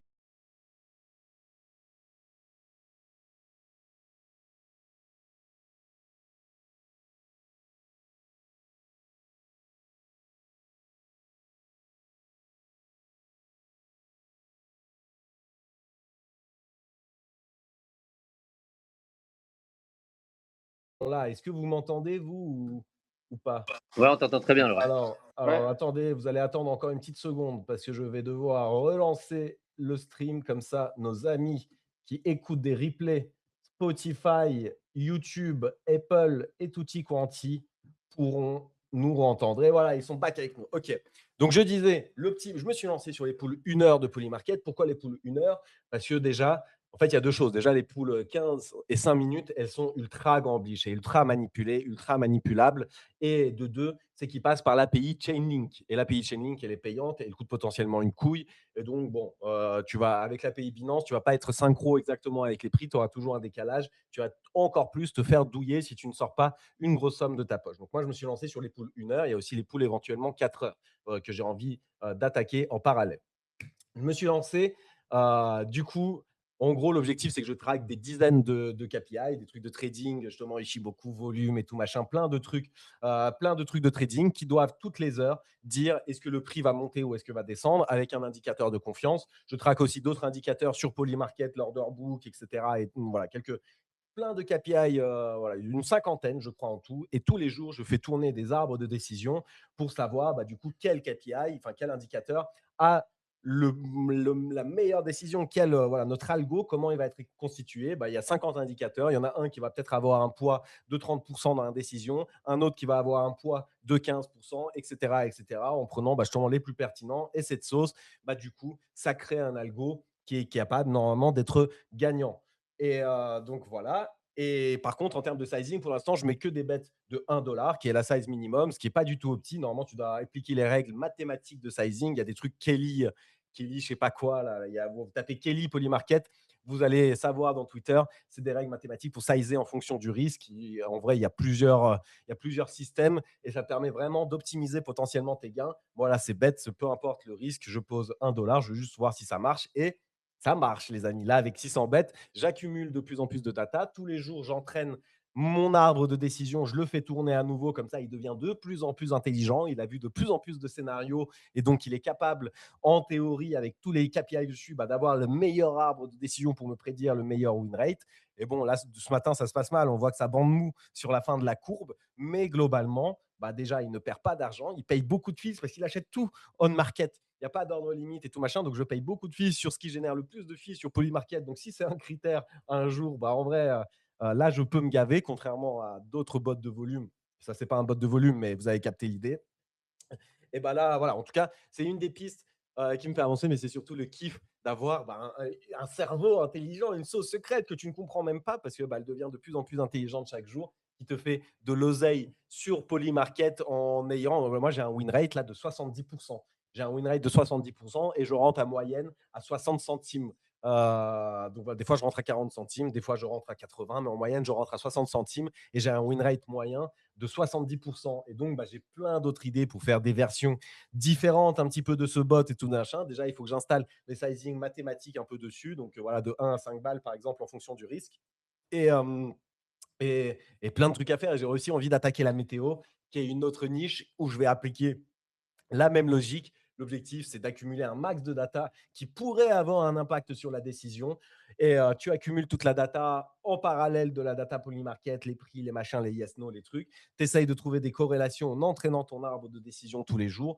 Et ça semble impossible. Et honnêtement, moi, j'étais le premier à dire que c'était impossible, mais il y a beaucoup de monde autour de moi qui y arrive, premier degré. Il y a beaucoup de monde autour de moi qui arrive, dans The Diggers, dans machin, j'en vois, dans des groupes, il y a des mecs qui me parlent, dans les DM et tout. Il y a beaucoup de mecs qui y arrivent. Et à force, j'ai arrêté de me dire, j'ai arrêté de me dire, non, mais c'est pas possible, c'est des incohérences, c'est que de la chatte. J'ai testé. Et peut-être que c'est que de la chatte, mais là, au bout de 5 jours, je suis quand même à plus 20 balles avec aucune règle mathématique, en ayant payé bien 10-15 balles de fees, je pense, parce que j'ai pris 600 trades et à chaque fois, il y a des petites fees qui sont payées. Enfin, je ne sais pas exactement, je n'ai pas fait le calcul, mais de ce que je vois, le PNL qu'il m'estime et la réalité de ce que j'ai gagné, voilà, j'ai l'impression que j'ai payé quand même pas mal de fees. Et c'est une expérience qui me fait bien kiffer tout simplement. Et je suis sur ça en ce moment. Donc, je ne sais pas si vous voulez réagir sur ça, si vous avez des questions, parce que là, pour le coup, c'est pas du tout PVP sur des trucs de volume et tout. Moi, j'allais dire, on va arrêter un petit peu de s'exprimer parce que ça peut vite devenir très concurrentiel. Alors que là, écoutez, si vous voulez faire la même chose, faites comme moi. Essayez de voir si ça marche, on met en commun et on essaye d'avoir des bots qui nous génèrent des petites 10, 20, 30, 40, 50 dollars. Ça se trouve, là, j'ai mis 100 balles de base, les gars. J'ai mis 100 balles. Je suis jamais descendu en dessous de 90. J'ai commencé, au début, il y avait peu de data. Je suis passé de 100 à 95, 94. Et puis, je suis monté au max à 120. Là, je suis à 115, un truc comme ça, je crois. Et donc, voilà, quoi, je suis content. Et je vais continuer de faire ça. Donc, je ne sais pas si vous avez des petites expériences, vous, Polymarket, à partager ou si vous voulez rebondir sur celle-là. Je sais que Snow, quand je t'en parle, toi, tu n'y crois pas à ça. Tu dis non, mais c'est pas possible d'avoir un tel edge et tout machin avec des trucs. Je vous peut-être que c'est que de la chatte. Je vous updaterai sur ça. Ça va être du build in public. Mais pour l'instant, ça marche bien. Voilà. Non, non, mais enfin, moi, je pense qu'avoir, comme tu dis, les datas sur des milliers, mais je pense que c'est pas des centaines, c'est vraiment, il te faut des milliers, voire des millions de trades à des UT différentes, à plein de trucs. Une fois que tu as toutes ces datas-là, je suis sûr que tu peux avoir un modèle euh, qui est rentable, hein, ça, j'en suis Ah persuadé. bah, Mais ça prend du temps. Il faut que tu aies énormément de data et je ne sais pas si ça peut se faire en 1 semaine, 2 semaines. J'ai l'impression qu'il faut le faire sur des mois, voire des années. Après, ça reste mais intéressant. Tu le compte, je sais pas si vous connaissez le compte RN1. C'est Oula. un des top traders Polymarket. Il a 7 millions de profits. Enfin, c'est un des plus gros profits de la plateforme. Et lui, il a un bot en fait, qui joue sur. C'est un modèle propriétaire. Et en gros, il joue sur les datas. Donc lui, il joue que sur les paris sportifs et il joue sur les datas des dernières années. Donc il a accumulé toutes les datas des dernières années de tout ce qui concerne le sport. Et du coup, grâce à ça, il arrive à faire, là, il est à 7 millions de profits, il a une courbe qui est impressionnante. Et du coup, ça marche effectivement, mais il y a beaucoup de, enfin, il y a beaucoup de backtests, etc. à faire. Ça se fait pas en 1, 2 semaines. T'as pas un bot parfait en 1, 2 semaines, quoi. Mais il y a moyen, oui.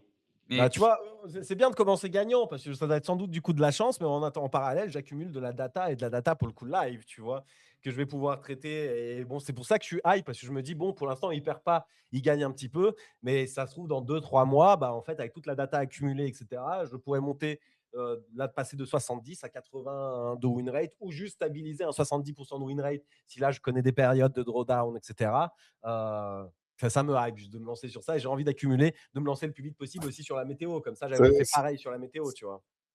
c'est marrant parce que je suis dans je suis dans les mêmes bails là. Pas en mode airdrop de farming, etc. Mais en mode trading. Et je suis pareil, en gros, je suis bien. En fait, je perds un peu, je gagne un peu. Mais plus les journées passent et plus je traite des tokens en automatique, plus la data s'accumule et plus normalement ce sera mieux, quoi. C'est trop passionnant ce truc en vrai, les gars. C'est pour ça, choisissez votre niche. Sur Polymarket, il y a plusieurs niches. En trading, il y a plusieurs niches aussi. Lams, toi, t'es quoi? T'es sur Solana en général, tous les tokens de Solana? Dis-nous en plus un Moi, petit peu. moi en gros, là, depuis 4-5 jours, j'étais focus sur les 50-100K de market cap. Et là, je vais commencer à tester les plus de 100K de market cap. Ok, sur toutes les chains ou juste sur Solana? Non, juste sur Solana. Ok, du coup, t'es live Mais là. Ouais, je suis live depuis samedi. Ok. est-ce que tu peux intégrer les autres chains, dans ton agent IA ou c'est toi qui as préféré, utiliser uniquement Solana? Ouais, je peux intégrer les autres chains, etc. Mais là, en gros, je viens de le lancer, c'est le tout début. Je me concentre sur un seul truc, là où il y a du volume et de la leak. Et tu as bien raison, frérot. Donc voilà, les amis, écoutez, je ne sais pas si d'autres vous voulez réagir encore sur ces trucs Polymarket. Toi, Senzers, qu'est-ce que tu nous cookes, toi, en ce moment? Tu es sur des bails un peu spéciaux ou pas? Là, je suis plus sur mon compte principal à la main, toujours. Et je voulais juste rebondir sur ce que tu as dit par rapport au Kelly Sizing, qui est genre vachement utilisé par les gros traders de la plateforme. Donc, c'est un super moyen de savoir combien rentrer de son wallet total, Eh etc., le oui. pourcentage d'allocation, etc. C'est vraiment génial.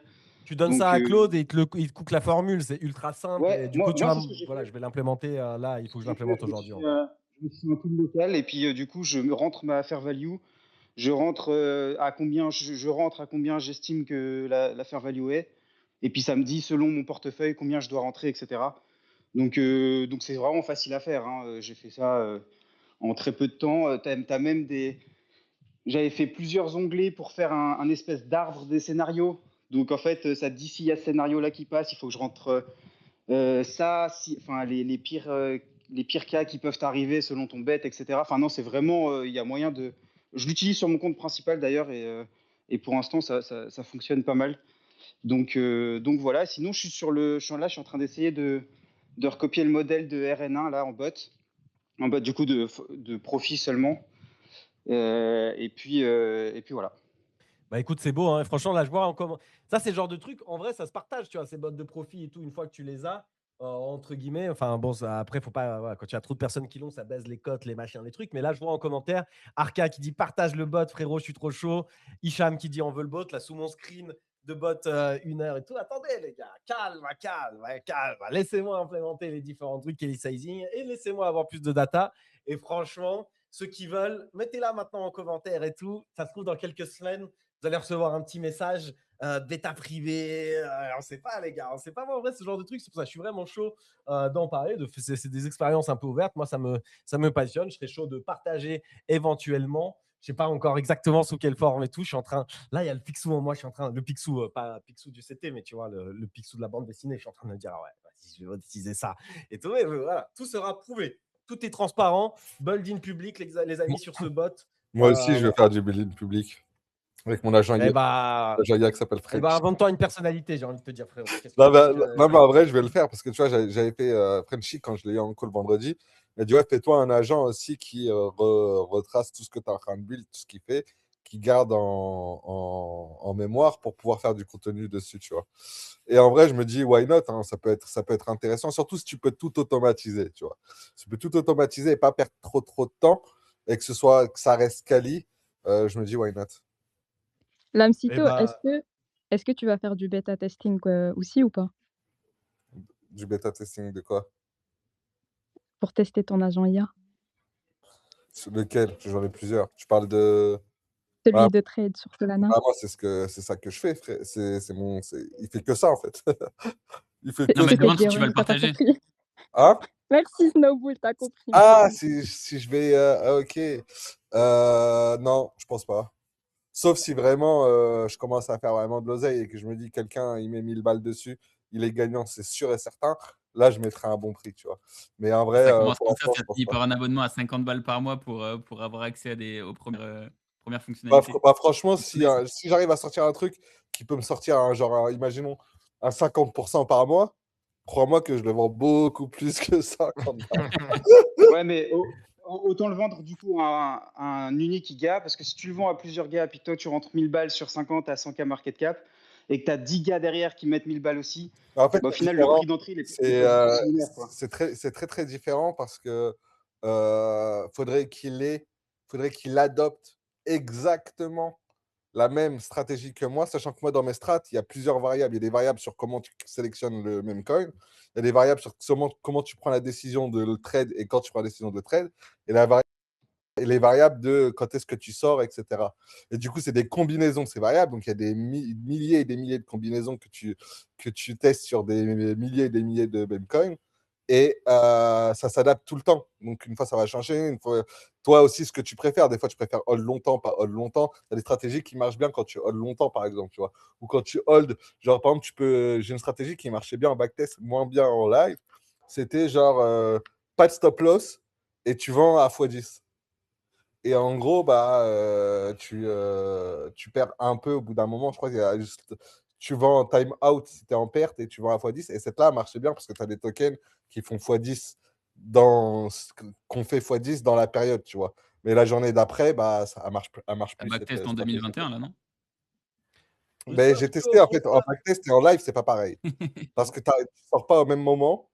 Tu sors pas au même moment exactement, tu prends pas les mêmes pertes, Ouais, tu prends pas, tu as les délires de bugs, des fois ça doit vendre, ça vend ouais. pas, et cetera. Donc il y a vraiment, Et pareil. Mais en backtest, je suis rentable de fou. Mais tu sais qu'il y a un monde, hein, entre le backtest et l'exécution et souvent c'est là que enfin moi je l'avais vu, hein, quand je commençais à faire des bots, Polymarket, j'étais au tout début, je sais même plus sur quoi j'étais. À l'époque, je crois que j'étais sur Sonnet, 4 points je sais pas combien et en fait, j'étais en mode: «Waouh, les backtests exceptionnels, 1000 APR» et cetera et cetera. Et en fait, dès que tu commences à rentrer en prod, en fait, c'est là que tu te rends compte des vrais problèmes de tu rentres pas Ouais, toujours au bon endroit, Ouais, tu je as pas l'avais dit forcément la aussi. liquidité, blablabla. Enfin, Ouais, c'est pour En ça que vrai, pour backtest, vaut mieux mettre. Enfin, moi perso, je préfère mettre 10 balles sur le compte et backtest et perdre mes 10 balles que de tester via du paper trading, etc. Parce que ça correspond pas du tout à. Sur le terrain, ouais, c'est pas du tout pareil, quoi. en vrai ouais, pour bah, c'est ce soutenir que je fais là. en vrai pour soutenir, je paierai l'abonnement Lamsito. Vas-y. Les amis, pour revenir un petit peu sur Polymarket, je suis en train de vous faire un tweet que je vais épingler. Est-ce que c'est les 25%? Et là, mes aficionados du foot, j'espère qu'ils vont se réveiller, la Frenchy Pierre. J'espère que vous allez me dire, est-ce que vous le prenez ou pas? On en avait déjà rapidement parlé, mais là, c'est concret. Puis entre-temps, ça a buzzé. Est-ce que c'est les 25% les plus free de l'histoire? Pour parier sur le vainqueur de la Coupe du Monde 2026 de football, tu prends l'Espagne, la France, qui n'est pas sur mon screen, putain, génial. La France est juste au-dessus.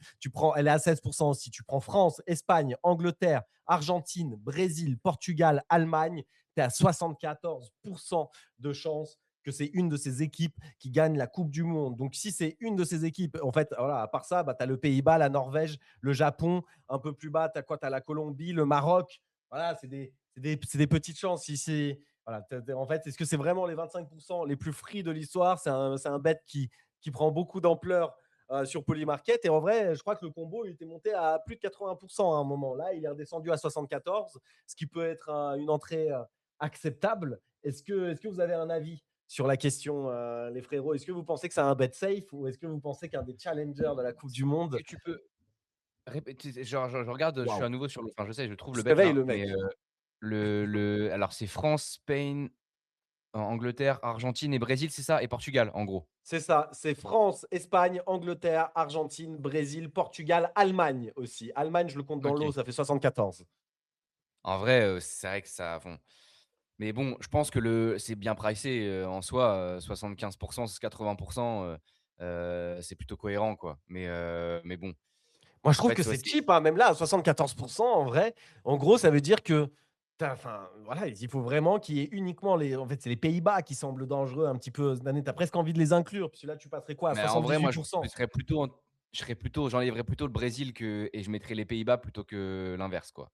En Entre le plus, tu Brésil enlèves et le les Pays-Bas, Brésil, je il est à 9 hein. Tu ouais, mais le grattes une Brésil, belle cote. j'y crois absolument pas, tu vois? Typiquement. Mais ouais, je suis d'accord avec toi, je pense que c'est un bet qui est cohérent, dans l'idée. France, Espagne, Angleterre, Argentine, Portugal très chaud, je trouve. C'est Et marrant la, qu'ils soient la- la grosse erreur de ne pas citer le Maroc, hein, alors qu'en demi-finale dernier, Coupe d'Afrique des Nations, Frère, les ils ont pas gars, le le mental Maroc, après la CAN. après Ils ont pas le mental après la CAN. bah, frérot, ils après le sont Maroc, champions, ils sont Et ils champions ont en pas vrai, d'Afrique. encore gagné la CAN, hein. si ça joue sur tapis vert, en vrai, c'est possible. Maroc, c'est possible, ça passe, hein. Sur tapis vert, ils sont bons, en vrai. Ouais, c'est vrai que s'ils gagnent 2-3 matchs à la suite sur tapis vert, c'est vrai que ça peut le faire. Ouais, une belle éventualité. Mais Bon, en bah vrai, écoute, je trouve pas que ce soit un pari free, comme tu dis, etc. Je pense qu'il y a des gars qui vont oversize sur ce genre de truc. Et puis, en fait, enfin, le foot, tout peut arriver. En vrai, il suffit de quelques blessés, des cartons rouges, des machins et tout. Et puis au final, ça change totalement. Donc, je pense que 75%, c'est déjà pricé correctement. Moi, j'y connais rien en foot, mais c'est pas non, un mais truc que justement, je parce jouerais. que carton rouge, etc., en fait, à l'échelle d'une compétition, ouais, en fait, sur un match, ça peut faire la diff. Mais en fait, là, sur tous les concurrents et tout, ça veut dire que s'il faudrait qu'un petit pays là, enchaîne vraiment les performances exceptionnelles, c'est vraiment lequel serait capable. Et, c'est vrai qu'il y a le Maroc d'un côté, les Pays-Bas. Donc, je capte pas ce que fait le Japon ici. Est-ce que les experts de foot peuvent nous éclairer? Alors, Norvège, Le je Japon, c'est une capte. bonne équipe, hein, mais je pense que il y a certains prix, c'est over, enfin voilà, Ouais, mais c'est Japon au-dessus overprice. du Maroc, frérot, c'est-à-dire il y a plus de chances que le Japon gagne que le Maroc. Ah, Ah ouais, clairement, au Maroc, si Maroc-Japon, ils se font éclater par le Japon, je pense, à mon avis. Ah ouais, ah ouais? mais tu connais tellement rien au foot. Oh franchement, Oh, le, t'abuses Pierre, Eh, franchement il est tu footballeur pro. Son avis oh, compte le, x5. Il est oh, pondéré, donc le attention. foot chicks. Il est semi-pro, Non, les non, mecs, il mais est je pense payé pour jouer que au foot. si, je pense que le Et Japon tu sais très fort, hein, que le Japon, faut pas négliger. Olivier Tom et Mark Landers, tout ça, ils jouent pas au Japon, hein. Non, mais même Norvège, c'est vrai que Norvège, pareil, Norvège, à 2 au-dessus du Japon et entre guillemets «du Maroc», je comprends aussi, je comprends pas trop aussi. Pierre, Mais Pierre, j'ai une question, moi, tu penses quoi du moi, j'ai 2 un peu outsiders, je pense, qui peuvent, pas forcément pour jouer la résolution à 1, tu vois? Mais, sortie de poule, tu vas en 8e, je pense que tu peux prendre un x4, x5. Je Bah, pense ça, à Maroc. Équateur, qui a 0 entre 0,6 et 0,7 et en vrai, ils ont une vraie équipe. Et Sénégal aussi, en vrai, qui est assez bas, hein, pareil entre 0,6 et 0,7. En mode, tu vois, ça sort des poules, ça arrive en 8e, je pense que le prix, il sera à 2-3 centimes et tu as fait ton x5. ouais, c'est Ouais, vrai. c'est pas con Sénégal, ça. typiquement, Sénégal. Après, il faut voir les groupes, quoi. J'ai pas les groupes en tête, mais Équateur aussi, Ouais. je suis d'accord. Turquie, en vrai, ça peut jouer aussi, Turquie, par exemple. Mais il faut voir les groupes, j'ai pas les groupes en tête. Mais je suis d'accord avec toi. Sénégal, surtout Sénégal. Sénégal qui est genre 3 fois moins important que le Maroc, enfin, Ouais, ouais, trop bizarre. quasiment 3 fois moins.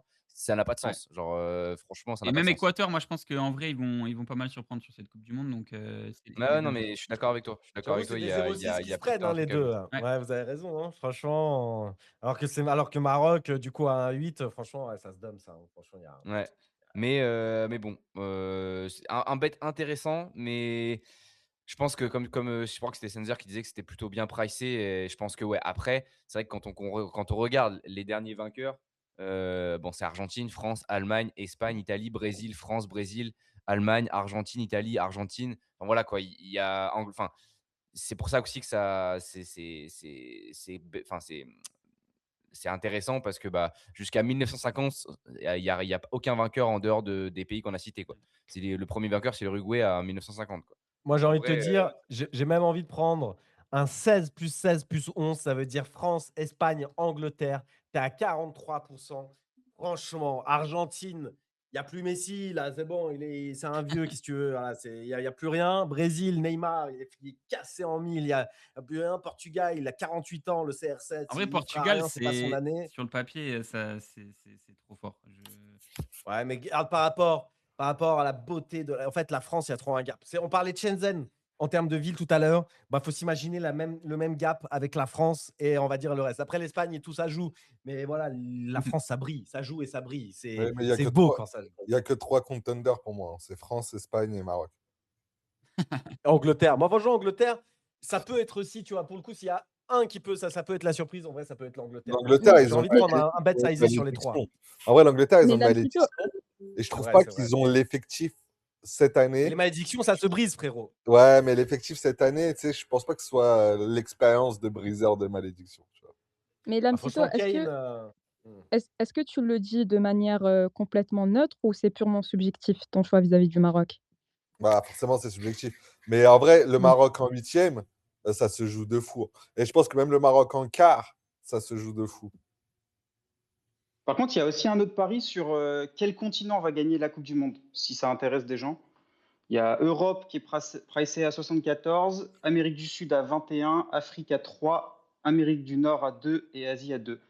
Non, mais tu Donc vois, Europe potentiellement, 74, c'est pas worse pour moi. France, Espagne, Ouais, je trouve que c'est pas worth. Angleterre, ouais, mais potentiellement Portugal, bet sur le Allemagne. no, sur le no, genre sur l'Asie, no, c'est 2% gratuit. Ouais. Ouais, En vrai, moi, je préfère jouer les no que les oui sur les multi-outcomes comme ça. Ouais, il y a pas mal de volume à faire sur les no comme ça, miser etc. maintenant, les gars, pour moi, c'est pas worth, hein. Autant, si vous voulez faire un x2, un plus 5 d'ici à la fin de la Coupe du Monde, misez sur Tibier, les gars. Eh C'est ben, plus sûr. on laisse faire. On laisse faire, les amis. Bah écoutez, c'était tout pour les prediction market. Si vous avez des questions, je vais aller voir vite fait en commentaire. Et puis mettez le Maroc aussi comme ok, Cryptosport, il est pour le Maroc aussi, mais vous n'avez pas d'autres questions. Écoutez, tac, tac, tac. Quelques jeux après, bon, j'ai des petites news, mais en vrai, rien de bien fou. Je regarde, on est sur 1h30 de space. Je me dis qu'on est pas mal, les amis. Est-ce que vous voulez qu'on parle un peu NFT? Hier, on est parti sur un Labs, avait raison. On reprend la conversation, mais cette fois, on est chill. Cette fois, on est chill. Il n'y a pas de reggae. Ok, Lams, t'avais raison. Bored Ape explose Pudgy en termes de, je sais plus sur quoi tu avais dit en termes de raison, mais en tout cas, c'est vrai que Bored Ape est en train de pump, les amis. Et globalement, les NFT, il y a pas mal de NFT qui sont en train de pump. Il y en a pas mal. Euh, Sérieux, Lams, il ne se rend pas compte, mais le Maroc est hyper surcoté. Oh là là, oh Merech Pro. Oh là là, fais gaffe, fais gaffe. Alors ça, c'est soit un Sénégalais, soit un Algérien. Ah C'est ouais, du franchement, Pourquoi complexe un Algérien? d'infériorité. Attends. Parce Pourquoi un Algérien? Parce que complexez pas d'infériorité de l'Algérie face au Maroc et oh, c'est ah, connu ça va pas faire depuis, plaisir à madame, ça. Eh Et je parle de la franchement, mienne. franch franchement, je préfère m'abstenir de te répondre, Lamsito, pas en public en tout cas. Tu fais bien. Tu fais bien, garde ton honneur de DZ, c'est comme ça. Il n'y a pas à répondre. Écoutez, les amis. Du coup, ouais, bah écoutez, ça pub côté NFT. Est-ce qu'on croit à un comeback? La question d'hier, c'était un petit peu est-ce qu'on croit à un comeback?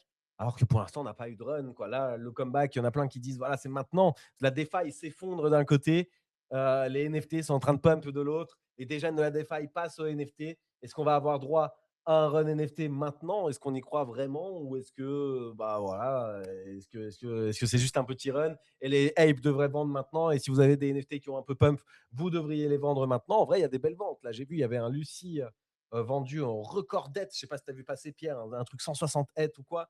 Bref, c'est vrai qu'il y a des belles ventes. C'est vrai qu'en plus même en termes de sur les bored ape, il y a un petit peu ce côté collectionneur qui revient et on en avait parlé sur les Pudgy aussi. Il y a eu quelques belles ventes côté collectionneur juste avant. Bon, est-ce qu'on aime collectionner à nouveau? Est-ce que c'est le renouveau des NFT? Est-ce que c'est un comeback espéré? Ou alors on n'y croit pas? Qu'est-ce que vous dites? Pas tous à la fois, les amis. Pas tous à la fois. En vrai, ouais, je sais pas trop quoi en penser, c'est compli enfin, je sais pas trop pourquoi ça pump honnêtement. J'ai du mal à comprendre. Bon, il y avait, j'avais, mon pote qui trade souvent les Bored Ape, qui a fait des thunes et qui en a perdu aussi et qui en avait racheté en masse autour de 4-5 parce qu'il se disait: «C'est trop bas, ça va remonter». Mais tu vois, j'ai pas de raison, de me dire, pourquoi en fait il faudrait acheter, quoi que ce soit, hein, même un punk en soi, ça serait plus long terme quoi. Mais je me dis: «Pourquoi du coup acheter, maintenant?» J'aurais du mal à me positionner sur le truc. Mais bon, pourquoi pas? Après le problème, c'est que, les 3/4 des projets aujourd'hui, ont déjà genre réalisé plus ou moins tout ce qu'ils pouvaient faire pour, intéresser les gens d'acheter. Airdrop, enfin voilà, les sorties à droite à gauche, tokens, enfin ils ont tout essayé quoi et aujourd'hui, il y a plus trop vraiment de solutions donc Ouais, alors pour voilà. restreindre le débat aux deux acteurs principaux, j'ai l'impression que Bored Ape, ça pump parce que justement avec le nouveau CEO, avec Gargar qui se retire et avec en fait récemment, ils ont réussi à se focus sur les 2 choses qui comptent, le côté club, le côté collectionneur club avec un club IRL pour ceux qui ont des apes et il y a le côté le nombre de enfin, tu sais le l'ID de ton ape, je crois que ça compte, j'ai vu des tweets sur ça, je sais que la rareté un petit peu ça compte. Donc ils mettent un petit peu ça sur le devant de la scène et aussi Otherside qui est leur grand bet un petit peu grand public, qui avance bien, qui se développe bien. En vrai, il n'y a pas énormément d'users à thème, mais c'est normal, c'est les premières versions, mais les retours sont bons. Et en vrai, c'est fun pour un truc que tu peux jouer dans ton navigateur. Pour ceux qui testent, il n'y a pas énormément de trucs à faire, mais les trucs à faire, en vrai, c'est fun. Il y a des petites courses, des chronos, des petits jeux. C'est pas mal, Otherside. Et du coup, voilà, ça part sur des bonnes bases. Ils se sont focus vraiment sur ces 2 choses. Et à l'inverse, ce qu'on reproche typiquement à Pudgy, c'est typiquement Abstract, pour l'instant, c'est un flop. Et j'ai vu des tweets, moi, qui deviennent de plus en plus vocaux en mode Lucas, abandonne un petit peu Abstract, arrête de te battre pour une cause entre guillemets qui est perdue, refocus sur ce qui compte, du coup, les NFT, les Pudgy, les Lille, l'IP, essayer de donner de la valeur à tout ça. Avec, voilà, en vrai, il partait sur le délire rêve cher, rêve truc et tout. Ça, c'était vraiment stylé, mettre l'accent sur ça. Peut-être que mettre beaucoup d'efforts sur lancer Abstract. Et pour l'instant, ça ne se passe pas comme espéré. Et ce qui a vraiment un retournement à l'horizon, pour l'instant, on n'est pas sûr. Voilà, j'ai l'impression que c'est un petit peu les 2 discours que moi je vois dans ma timeline et pourtant, je suis un peu G quoi, donc ça me fait chier d'être du mauvais côté, de la balance. Mais c'est vrai que les Ape et les Bored Ape, enfin les BAYC, ils sont en train de rayonner dans nos timelines. Est-ce que du coup vous avez un avis sur la question? Est-ce que vous voulez défendre les Pudgy? Est-ce que vous voulez, encenser les Ape? Est-ce que vous dites à l'inverse, Non, moi je. Moi, je serais plus Vas-y, Pierre. non, j'allais dire, je suis plus Pudgy que Bored Ape, dans l'idée. Après, comme j'ai dit, c'est plus ou moins les 2 mêmes situations, quoi. En vrai, qu'est-ce qu'il y a vraiment, les Pudgy, je trouve que ça peut plus rayonner sur le côté, il y a plus de potentiel, je trouve, sur le côté, retail et autres. Donc j'aurais tendance à même choisir vraiment facilement les Pudgy par rapport aux Bored Ape. Mais, d'un point de vue crypto et genre intérêt, enfin, par les gens qui ont des thunes en crypto, à part pour faire, voilà, pour supporter le projet et enfin, avoir vraiment ce côté IP, et genre, reconnaissance un peu, parce que tu es un peu G, donc tu es considéré comme quelqu'un enfin, voilà, qui s'y connaît et cetera. Enfin bref, tout ce qui va avec, la reconnaissance autour des NFT. Mais je vois pas trop pourquoi ça pumperait beaucoup, aujourd'hui avec le token qui est déjà passé et puis les incentives sont déjà passés en plus dans la grande majorité, je trouve. Donc ouais, je suis pas ultra convaincu. Moi, enfin, je suis un peu plus partagé, que Pierre. C'est-à-dire qu'effectivement, dans tous les cas, je trouve que Pudgy a un côté retail et cetera, qui peut être essentiel. Maintenant, encore une fois, dans un cas comme dans l'autre, et c'est là que je rejoins Pierre, il va falloir beaucoup, beaucoup, beaucoup d'exécution pour que ça donne quelque chose, comme n'importe quelle boîte qui en est à son balbutiement. En vrai, on est dans une bulle, donc on a vu des explosions, on a vu des prix de fou furieux. Donc nous, on a un peu un hopium de dingue aussi là-dedans. Mais comme toute boîte à son début, il faut quand même être capable ensuite d'exécuter et de faire les choses. Et c'est un peu ce qu'on reproche à Pudgy en ce moment. Même si je pense, moi, comme d'habitude, qu'il suffit d'un retour du marché, de liquidité, il suffit d'une news. On est quand même sur des projets qui sont à la base un minimum solides, donc je pense que tout peut se retourner très très très très vite. Et encore une fois, je pense que, en tout cas pour le TGE, pour le futur, j'en ai aucune idée, mais même pour le TGE d'Abstract, il suffit d'une annonce, d'une levée de fonds jamais encore réalisée par une L2 pour que tout le monde se mette à farmer Abstract dans tous les cas et que tout le monde redevienne bullish sur Abstract et qu'on puisse avoir une petite blast season qui nous excite un peu, etc. Donc je suis pas du tout je suis tout aussi critique que les gens, mais en revanche, je ne suis pas en mode doomer dessus. Pour ce qui est de Bored Ape, moi, c'est ce que j'avais dit il y a quelques semaines quand on en avait parlé. Je trouve que, et d'ailleurs, pardon, c'est ce qu'on avait critiqué avec Lamsito la dernière fois, il avait critiqué ça, et toi, Ruru, par rapport à Pudgy, il y a quelques jours, en disant, en fait, le problème, c'est qu'on n'a pas de réelle proposition de où est-ce qu'on va. On n'a pas un but réel de cette boîte. On aimerait bien qu'ils se disent, vas-y, nous, c'est IP, c'est gaming, c'est gaming. Et en fait, mine de rien, c'est un peu ce que Yuga a fait ces derniers temps. Ils sont venus recentrer les choses. Moi, j'ai toujours dit que le Yacht Club, pour moi, c'est un truc ultra, ultra bullish. Alors, évidemment, il faut qu'il y ait du monde. Évidemment, il faut que ce soit bien fait, comme je viens de dire pareil pour Pudgy. Mais je trouve ça ultra bullish. Otherside, j'ai un petit peu plus, enfin, j'ai de plus en plus de mal, simplement parce que bah, j'ai l'impression qu'il y a tellement de choses autour, que ce soit avec le vibe coding ou autre. Les gens, ils adorent les news du genre, c'est un petit gosse qui a fait ça chez lui. Et de l'autre côté, c'est les mastodontes. Donc, avant de devenir un mastodonte, il va falloir beaucoup de temps. Mais ils continuent de shipper. Ils ont une communauté pour ça. Je trouve effectivement qu'en termes de flex, le fait que les Bored Ape soient un petit peu plus subversifs, je trouve que ça peut être un plus gros flex qu'un Pudgy mignon en disant tiens, regarde-moi ça, ça vaut 40 000. Bah, il y a plein de gens qui vont dire ouais, mais elle est dégueulasse cette montre. Bah, pour moi, c'est un peu ça un Bored Ape aussi. Je trouve qu'en termes de statut, ça peut avoir une stature un petit peu plus stylée qu'un Pudgy. Pour moi, les deux, ils sont juste à deux niveaux ultra différents. Et le fait qu'on soit dans une incertitude folle et que les Bored Ape précisent un peu ce qu'ils font, bah, pour moi, c'est pour ça qu'on pump. Après, voilà, comme je dis, moi, c'est deux projets que je trouve très très cool. Je pense que c'est deux projets qui, s'ils font l'exécution, pourront être porteurs dans le Web3. Donc, j'ai pas plus confiance en l'un qu'en l'autre. Maintenant, effectivement, après ce pump-là, évidemment que si je devais me tourner vers quelque chose, actuellement, je me tournerais plus vers Pudgy. Tu vois, je pense pas qu'on soit dans un écosystème où les NFT, après avoir fait un x2, vont faire un x10, comme on a pu le voir en 2021, et où chaque multiplicateur te faisait FOMO encore plus parce que tu le faisais pas et qu'il ramenait un multiplicateur de plus le lendemain. Je pense pas qu'on en soit là. Donc voilà. Je me pose, Moi, mais voilà. je pense que c'est une question de communauté principalement. Parce que là, en vrai, il y a rien qui se passe. Le marché NFT, il est vraiment, en termes de market cap global du marché ou en termes de volume, etc. On est vraiment au point mort. Et bah, dans ces cas-là, ce qui fait ta force, c'est ta communauté. C'est ça qui t'empêche d'aller à la CAF, tu vois. Et Bored Ape, ils sont, bah, je le disais déjà il y a un an et demi, mais là on le voit, c'est que la communauté Bored Ape, elle est quand même massive. Il y a des communautés Bored Ape dans chaque ville, ils se connaissent tous. Ils sont, enfin, tu vois, il y en a plein qui ont gardé leur Bored Ape et surtout, ils se sont forgés cette culture et ce délire communautaire en plein bull run où ton truc il valait 400 000 balles et machin, etc. Et c'était un délire les NFT à ce moment-là. Donc, tu vois, leur paradigme, il vient de là. Là où Pudgy, la communauté, elle s'est formée, où pendant bah, le marché des NFT, il était plus, c'était plus trop ça. Et c'est là où ils ont tiré leur épingle du jeu. Donc, ils ont moins des hardcore believers que les bordels qui sont passés, des mecs qu'on ont minté, qui sont devenus millionnaires, après qui les ont gardés, etc. Ça, pour moi, c'est la force actuelle, c'est la communauté. Je pense qu'en période de bull run, de liquidité, où il y a plein d'oseilles et que les NFT ils repartent, je pense que Pudgy sera plus intéressant que Bored Ape. Mais en termes de là, d'OG tout simplement et de communauté OG, bah, Bored Ape est au-dessus, quoi. Eh ben, franchement, je suis très d'accord avec vous, les amis. Je suis très d'accord avec vous. Je n'ai rien à rajouter. Sur le long terme, je suis aussi plus bullish à l'IP, Pudgy. Et voilà, c'est pour ça que j'en ai un et je suis plus familier avec tout ça.